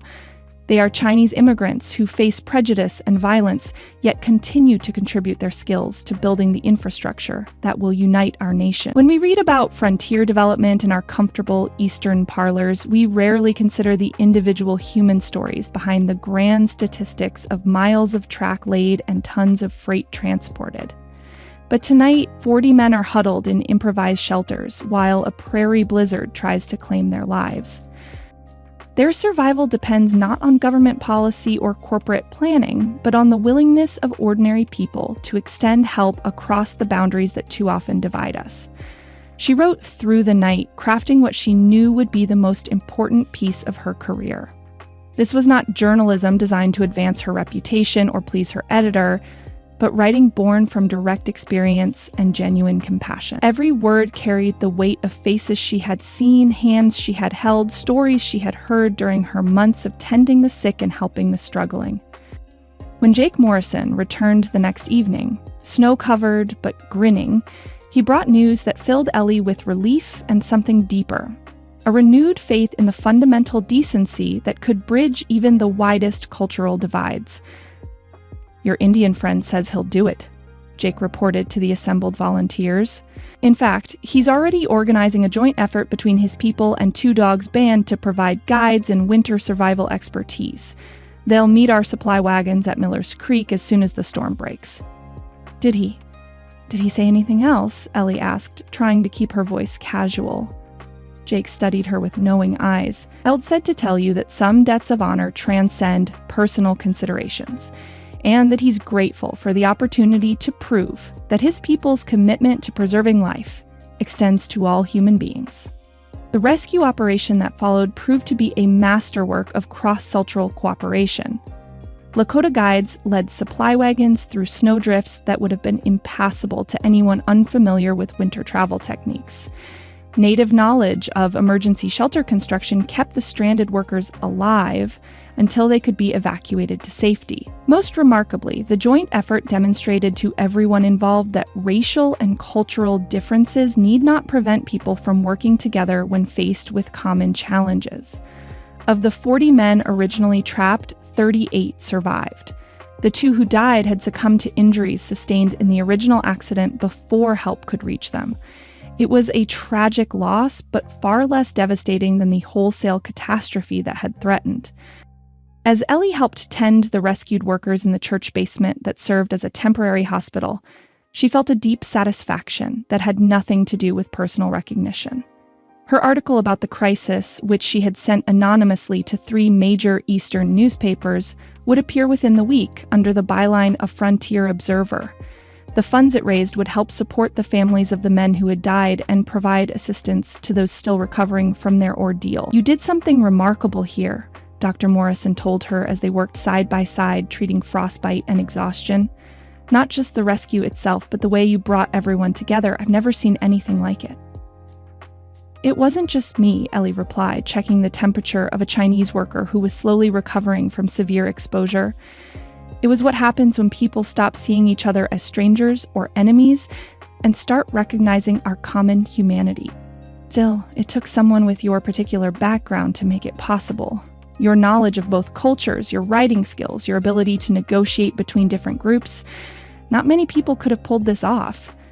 As she settled the rescued man more comfortably on his makeshift bed, Ellie reflected on the truth of that observation. All of her experiences, the privileged education that had taught her to write persuasively, the months at Fort Lincoln that had given her insight into Native American perspectives, the humbling time in Willow Creek that had shown her the value of direct service, had somehow combined to make this moment possible. For the first time since her disgrace at Fort Lincoln, she began to see her life not as a series of disconnected failures and recoveries, but as a journey toward this specific purpose. Every loss had taught her something essential. Every hardship had strengthened her in ways she was only beginning to understand. Outside the church windows, the blizzard was finally beginning to subside, revealing a landscape transformed by snow but fundamentally unchanged. Tomorrow would bring new challenges, new opportunities to serve, new chances to build bridges between people who saw each other as different or threatening. But tonight, Eleanor Whitmore knew exactly who she was and what she was meant to do with the rest of her life. Chapter 11. Love's Return.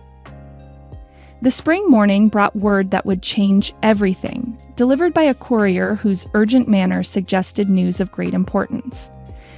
Ellie was tending her small garden behind Mrs. Sullivan's shop, coaxing vegetables from the prairie soil that had seemed so foreign to her just months before, when the young soldier approached with official dispatch pouch in hand. "Ms. Whitmore, I have a message from Colonel Hayes at Fort Abraham Lincoln. He requests your immediate attention to a matter of territorial significance."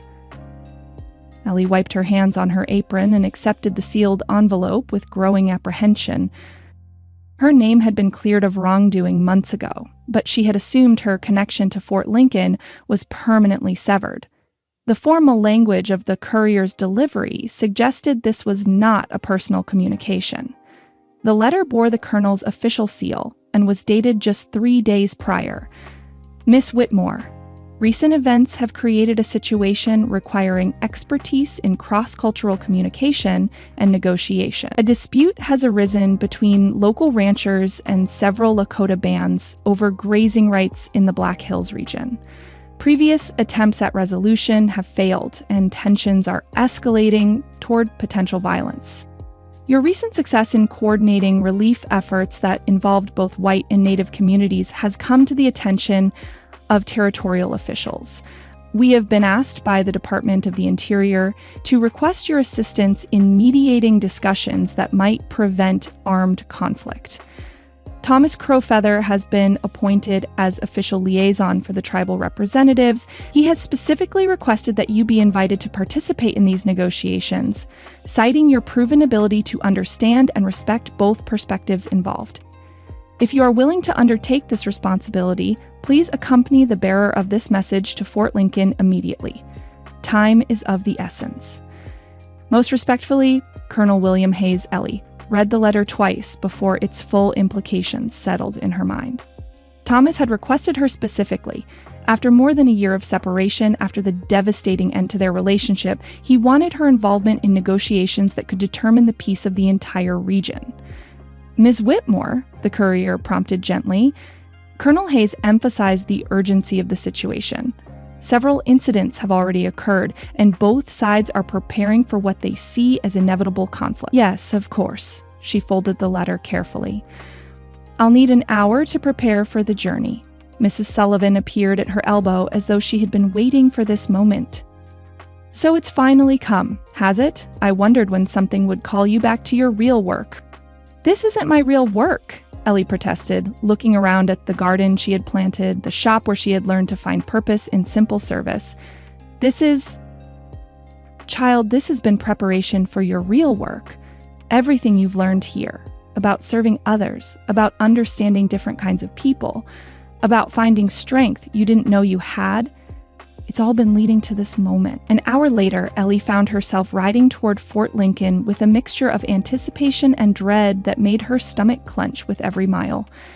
She had grown and changed in ways that went far deeper than the calluses on her hands or the practical skills she had acquired.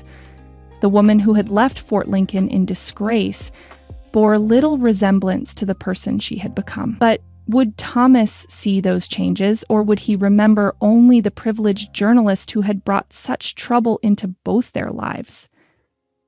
Fort Lincoln looked exactly the same as she remembered, but her perspective on it had shifted dramatically. Where she had once seen the center of frontier civilization, she now saw an isolated military outpost struggling to maintain order in a vast land it barely understood.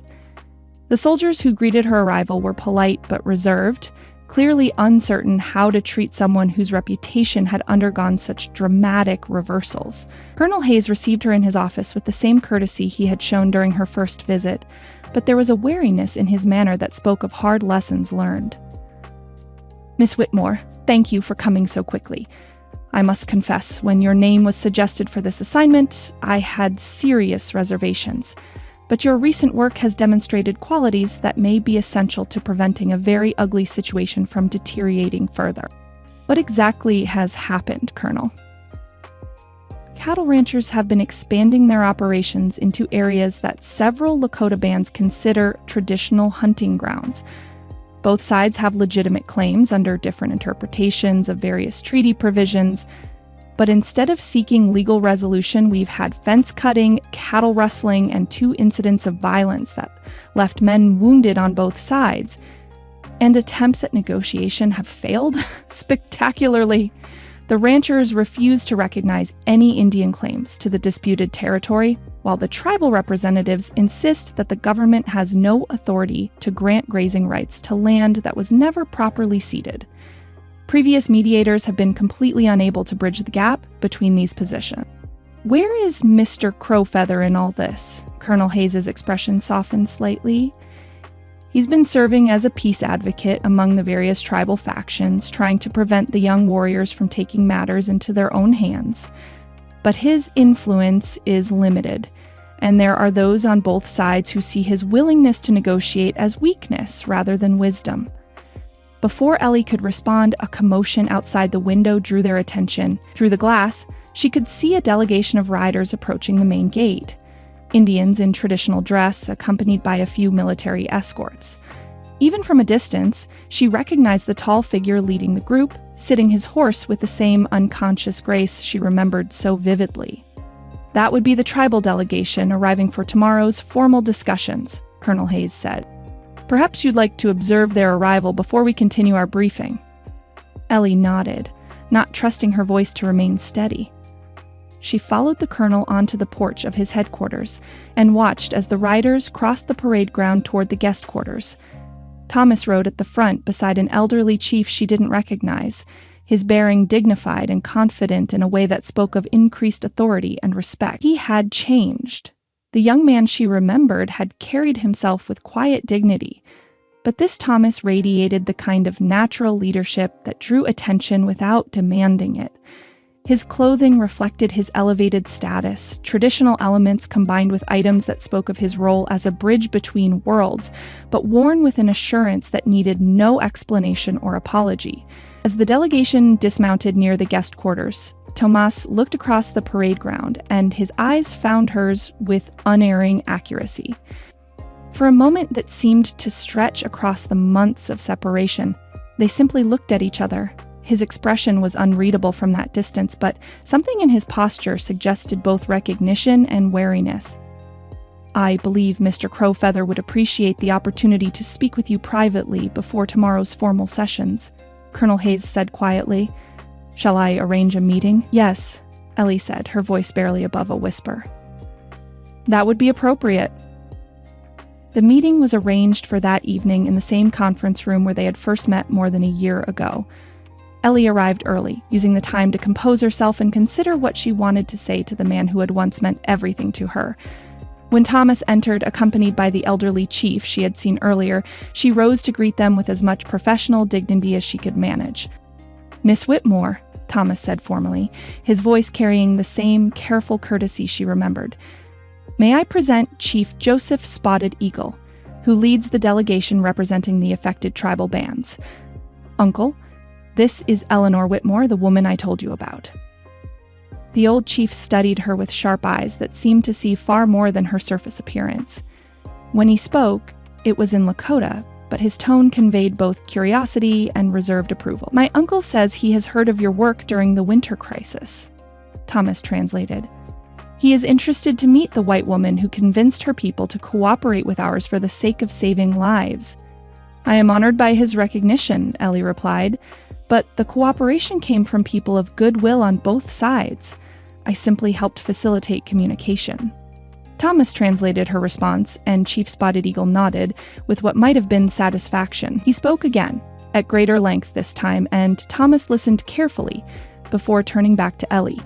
She says that someone who can build bridges during times of crisis might also be able to build them during times of potential conflict. He hopes that your presence here indicates that some white people are truly committed to finding peaceful solutions. "I hope so as well," Ellie said sincerely. "Chief Spotted Eagle, I want you to know that I understand the frustration your people must feel when agreements are made and then ignored or reinterpreted to serve others' purposes, but I also believe that there are ways to resolve these disputes that don't require violence." After Chief Spotted Eagle departed for his quarters, Thomas remained behind, moving to the window where he stood with his back to her for several long moments. When he finally turned around, his carefully maintained formality had given way to something more personal.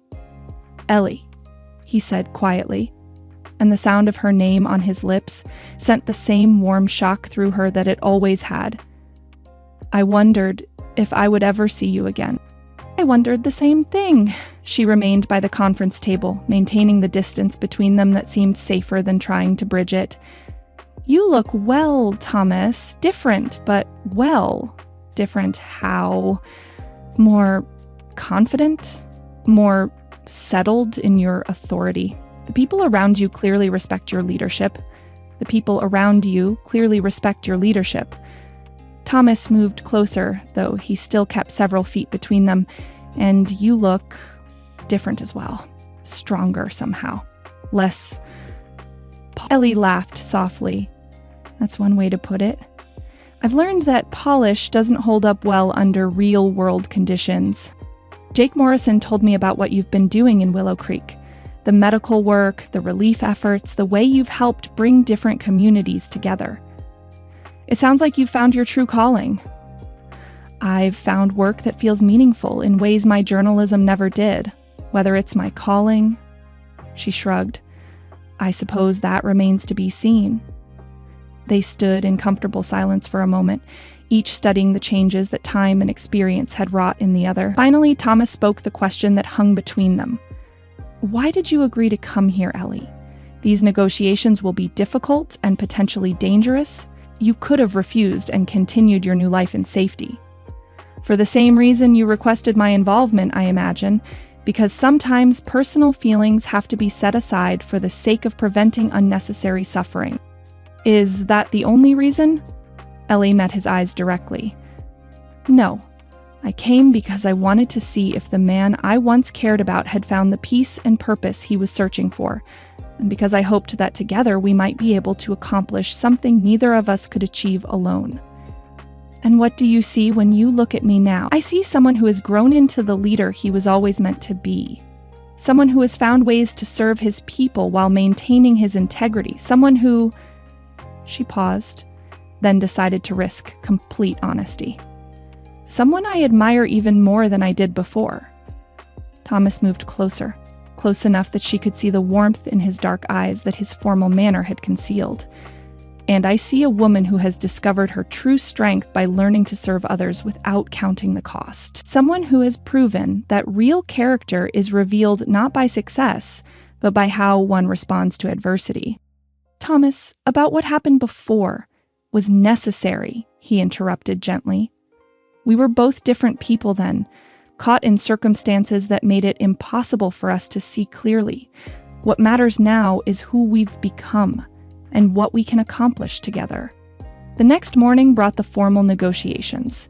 Conducted in the same conference room, but with a very different atmosphere from the treaty discussions Ellie had once observed. This time, she sat at the table as an equal participant, her role as mediator officially recognized by both sides. The issues were complex and emotionally charged.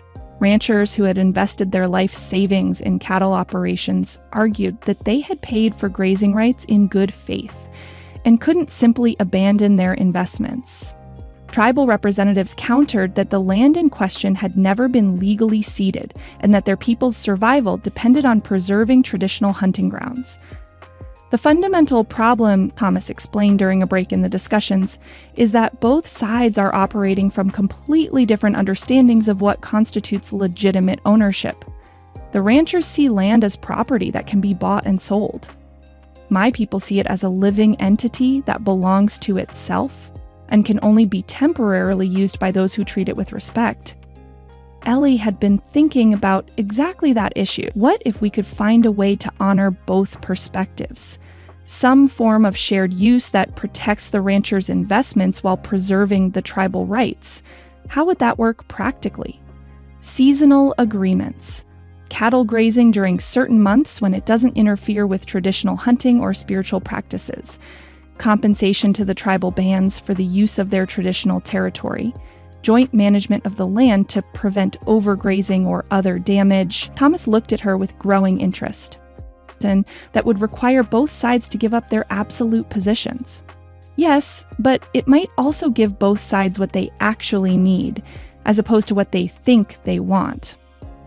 The proposal Ellie outlined during the afternoon session was met with skepticism from both sides, but also with grudging interest from the more pragmatic participants. The Ranchers Association representative admitted that seasonal use would actually be more economical than year-round grazing, while Chief Spotted Eagle acknowledged that compensation payments could provide resources his people desperately needed.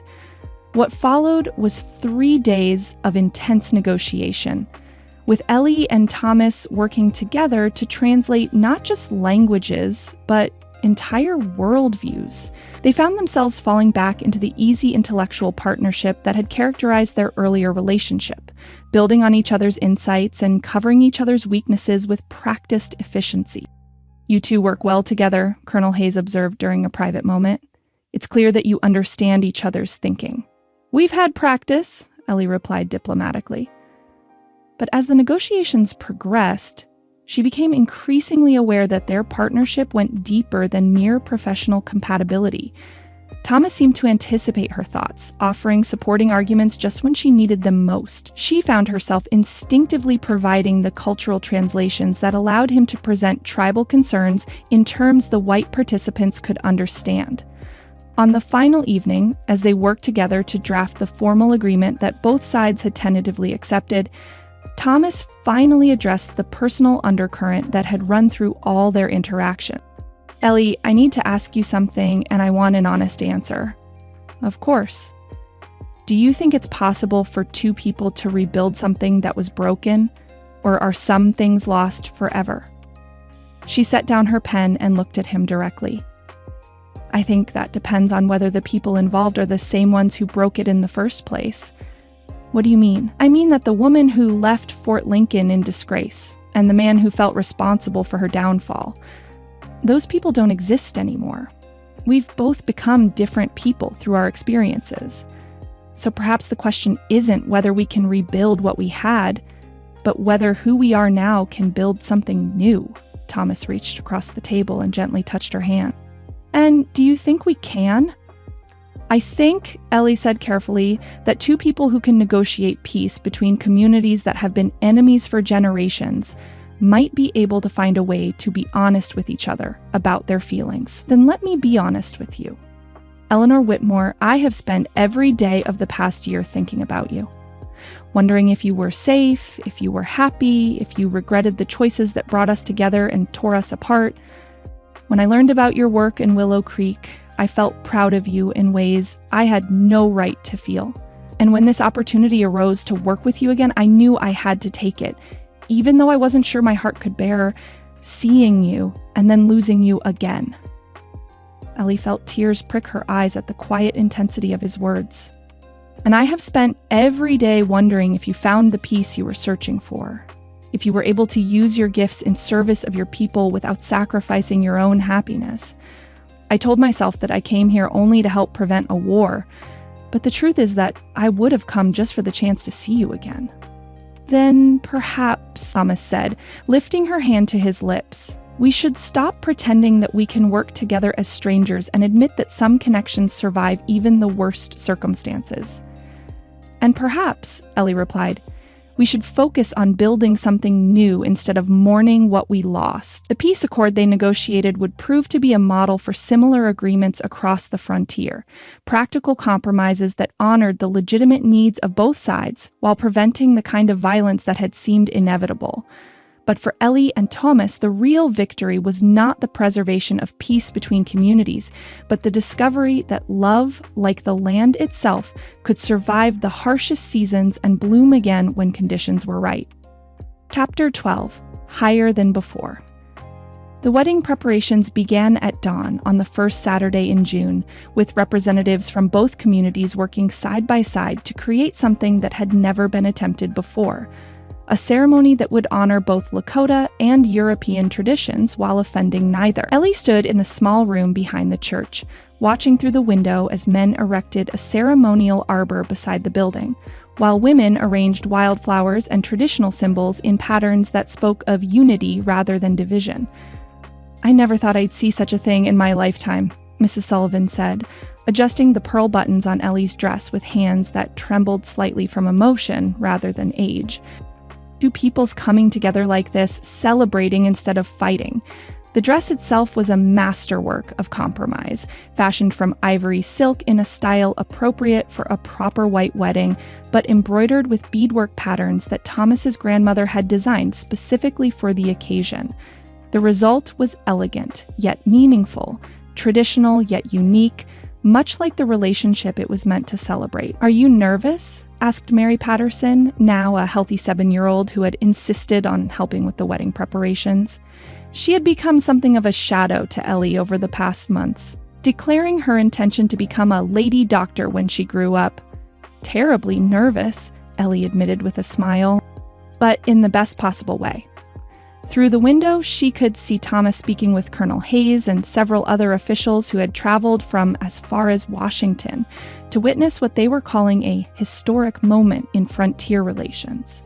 Tomas wore traditional Lakota wedding attire that had been in his family for generations, an intricately beaded shirt and ceremonial accessories that spoke of his heritage, combined with dark trousers and boots that acknowledged his role in the white world. The past 6 months had brought changes that neither of them could have imagined when they first began working together on the peace negotiations. The success of their mediation efforts had led to Thomas being appointed as the first official Native American liaison to the Department of the Interior, a position that would allow him to advocate for his people from within the government structure. Meanwhile, Ellie had used her savings and a small loan from Mrs. Sullivan to establish the Frontier Voice, a weekly newspaper dedicated to promoting understanding between different communities across the territorial region. "Ms. Whitmore," called Dr. Morrison from the doorway, "the ceremony is ready to begin whenever you are." Ellie took one last look in the small mirror, checking that the eagle feather Thomas had given her, a gift from Chief Spotted Eagle to honor her role in the peace negotiations, was properly secured in her hair, alongside the pearl combs that had belonged to her grandmother. Then she picked up the bouquet of prairie wildflowers mixed with white roses and followed her makeshift wedding party toward the door. The ceremony itself was unlike anything Willow Creek had ever witnessed. Reverend Franklin conducted the Christian portions of the service with dignity and respect, while Chief Spotted Eagle led the traditional Lakota elements with equal reverence. The two religious traditions flowed together seamlessly, creating something new while honoring both ancient customs. When Thomas spoke his vows, first in Lakota and then in English, his words carried the weight of promises that went beyond personal commitment to encompass their shared mission of building bridges between divided peoples. "Eleanor," he said, his dark eyes holding hers with unwavering intensity, "you have taught me that love is not diminished by being shared across cultural boundaries, but made stronger by it. I promise to stand beside you as we work to create understanding where there has been mistrust, cooperation where there has been conflict, and hope where there has been despair." When Ellie's turn came, she found herself speaking from the heart rather than from the carefully prepared words she had memorized. "Thomas, you showed me that true strength comes not from protecting oneself from difficulty, but from willingly taking on challenges that serve something greater than personal ambition. I promise to be your partner in building the kind of world where children of all backgrounds can grow up seeing each other as friends rather than enemies." As they exchanged rings, his a traditional silver band, hers adorned with a small turquoise stone that matched the beadwork on her dress, Ellie felt the presence of everyone who had helped shape their journey. Mrs. Sullivan dabbed at her eyes with a handkerchief, while Colonel Hayes stood at attention with obvious pride. Even more moving was the sight of former patients from the railroad camp standing beside Lakota warriors who had participated in the winter rescue efforts, all united in celebration of this moment. The reception that followed took place in the open area between the church and the town's main street, with tables laden with foods that represented both traditions. Irish stew sat alongside venison prepared in the traditional Lakota manner, while cornbread shared space with fry bread made according to recipes passed down through generations. "I have to ask," said Senator Morrison, the territorial representative who had replaced the disgraced Senator Crawford, as he approached the newlyweds during the festivities. "What are your plans now? The success of your newspaper has attracted attention in Washington, and there's talk of expanding your model to other frontier regions." Ellie exchanged glances with Thomas before answering. "We've discussed that possibility, Senator, but our immediate focus is on deepening the work we've already begun here. Real change takes time, and we believe this region can serve as a proving ground for the kind of cooperation that might be possible elsewhere. Besides," Thomas added with a smile, "we have some personal priorities to consider as well." The senator raised his eyebrows questioningly, but before either could elaborate, they were interrupted by the arrival of Jake Morrison, carrying a leather pouch that clearly contained official documents. "Telegram just came through from Washington," he announced, handing the pouch to Thomas.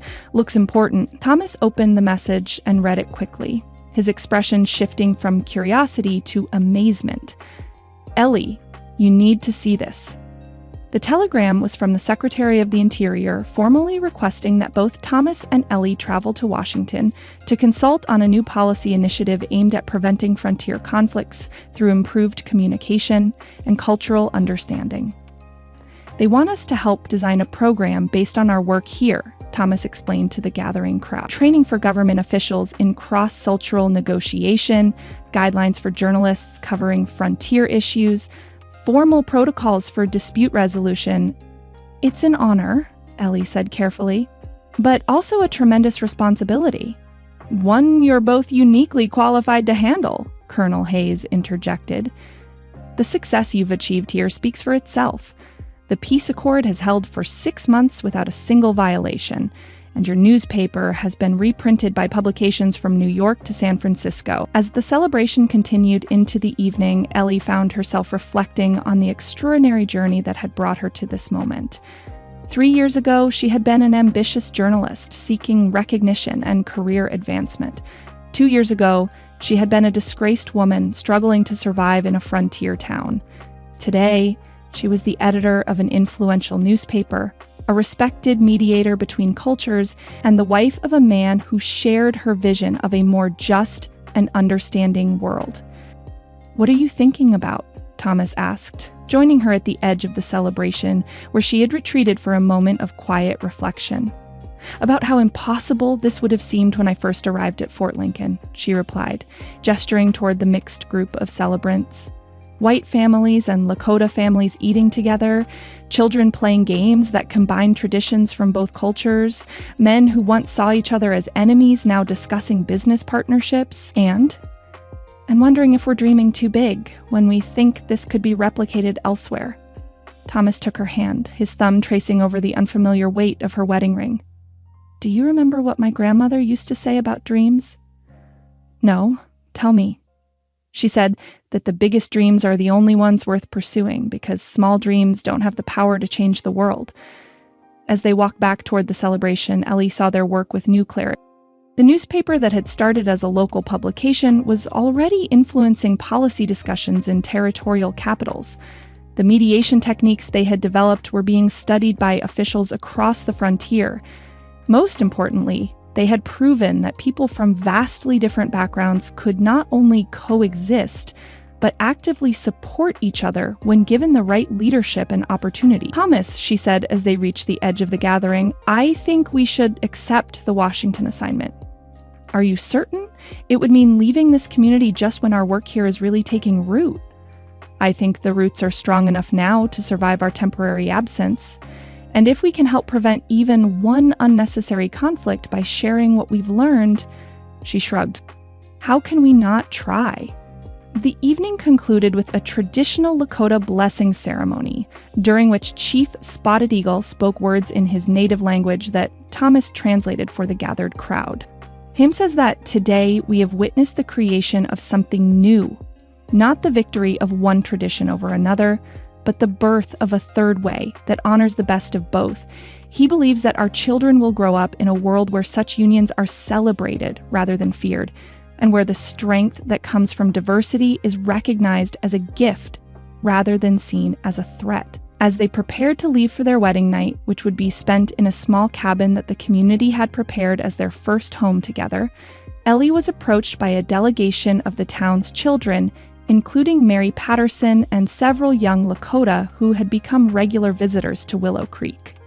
"Mrs. Crowfeather," Mary said with great formality, "we made you something."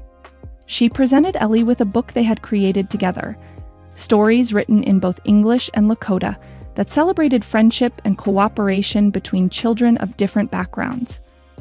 The illustrations, drawn by young artists from both communities, showed scenes of the kind of integrated world that the adults were working to create. "This is the most beautiful wedding gift we could have received," Ellie said, kneeling to embrace the children.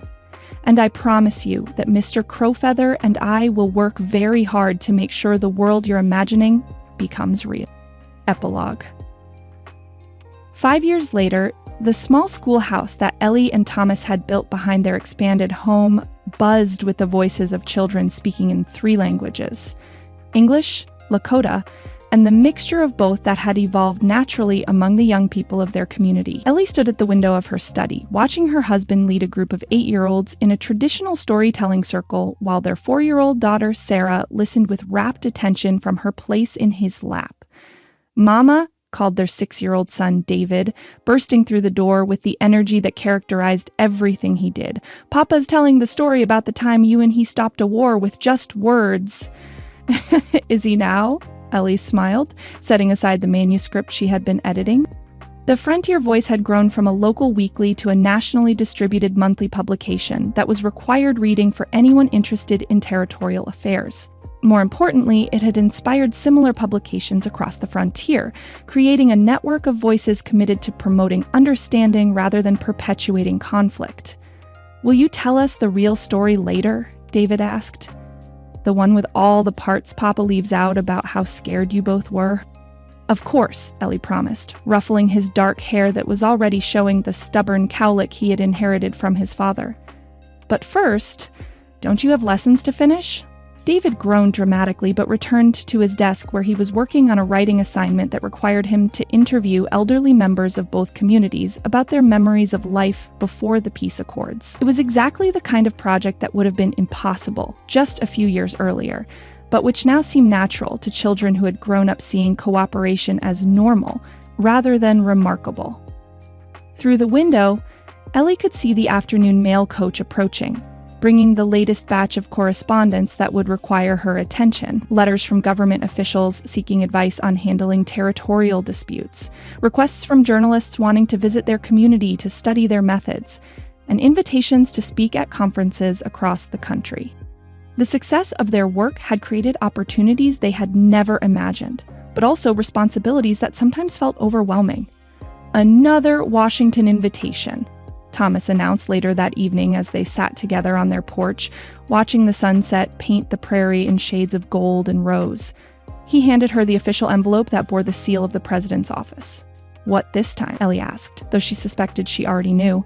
"A request to head a new commission on frontier policy. Permanent positions for both of us, substantial salaries, the opportunity to influence national policy on territorial development." Ellie leaned back in her chair, considering the weight of such an offer. 5 years of building their community, establishing their newspaper, and raising their children in a place where cultural integration was not just possible, but thriving. Could they leave all of that for the uncertain promise of national influence? "What do you think?" she asked. "I think," Thomas said slowly, "that the most important work we do happens right here, teaching our children that differences in background don't have to mean differences in worth. Showing our neighbors that cooperation serves everyone's interests better than conflict. Creating a model that others can study and adapt to their own circumstances. But if we could prevent other conflicts by sharing what we've learned on a national scale, we already are doing that through the newspaper, the speaking engagements, the visitors who come here to see what we've built. Sometimes the most effective way to change the world is to create something so compelling that others want to replicate it."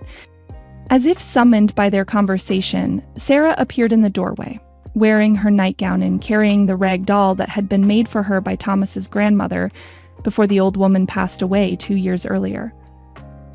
"Papa, will you tell me the horse story before bed?" she asked, climbing into his lap with the confidence of a child who had never doubted her welcome anywhere. "Which horse story?" Thomas asked, though they both knew the answer. "The one about the little carved horse that helped Mama and Papa find each other again." As Thomas began the familiar tale, simplified for young ears but containing all the essential elements of love, loss, and redemption, Ellie felt a deep contentment settle over her. The carved horse still sat on her desk, a daily reminder of the journey that had brought them to this moment. "You know," she said quietly to Tammuz after Sarah had been tucked into bed and David had finished his evening reading, "I think we should decline the Washington position." "Are you certain?" "It represents everything you once thought you wanted. National recognition, political influence, the chance to shape policy at the highest levels. I'm certain, because I've learned the difference between what I thought I wanted and what actually matters." She gestured toward the schoolhouse, where tomorrow would bring another day of children learning to see past differences toward common humanity. "This is where we belong, Thomas, not because it's safe or comfortable, but because it's where we can do the most good. Even though it means smaller ambitions, less recognition, fewer opportunities for advancement," Ellie laughed softly. "Smaller ambitions? We're raising a generation of children who see cooperation as natural and conflict as avoidable. We've created a community that serves as proof that different cultures can not only coexist but make each other stronger. We've built something that will outlast us and influence lives we'll never even know about." "When you put it that way," Thomas said, pulling her close, "Washington seems rather small by comparison. Besides," Ellie added, settling into the circle of his arms, "someone needs to stay here to write the stories that will help the next generation understand how all this became possible. And I can't think of anywhere I'd rather do that than right here with you, watching our children grow up in the world we've helped create." Above them, the prairie stars shone with the same brightness they had offered to generations of previous inhabitants. But below them, something new was taking root. A way of living that honored the past while building toward a future where love could indeed conquer the deepest divides and create something beautiful and new. As Eleanor Whitmore Crowfeather settled into sleep that night, she reflected on the extraordinary journey that had brought her to this place of peace and purpose. She had risen far higher than her original dreams, not just as a successful journalist, but as a woman who had learned to use her voice to heal divisions and create understanding between peoples.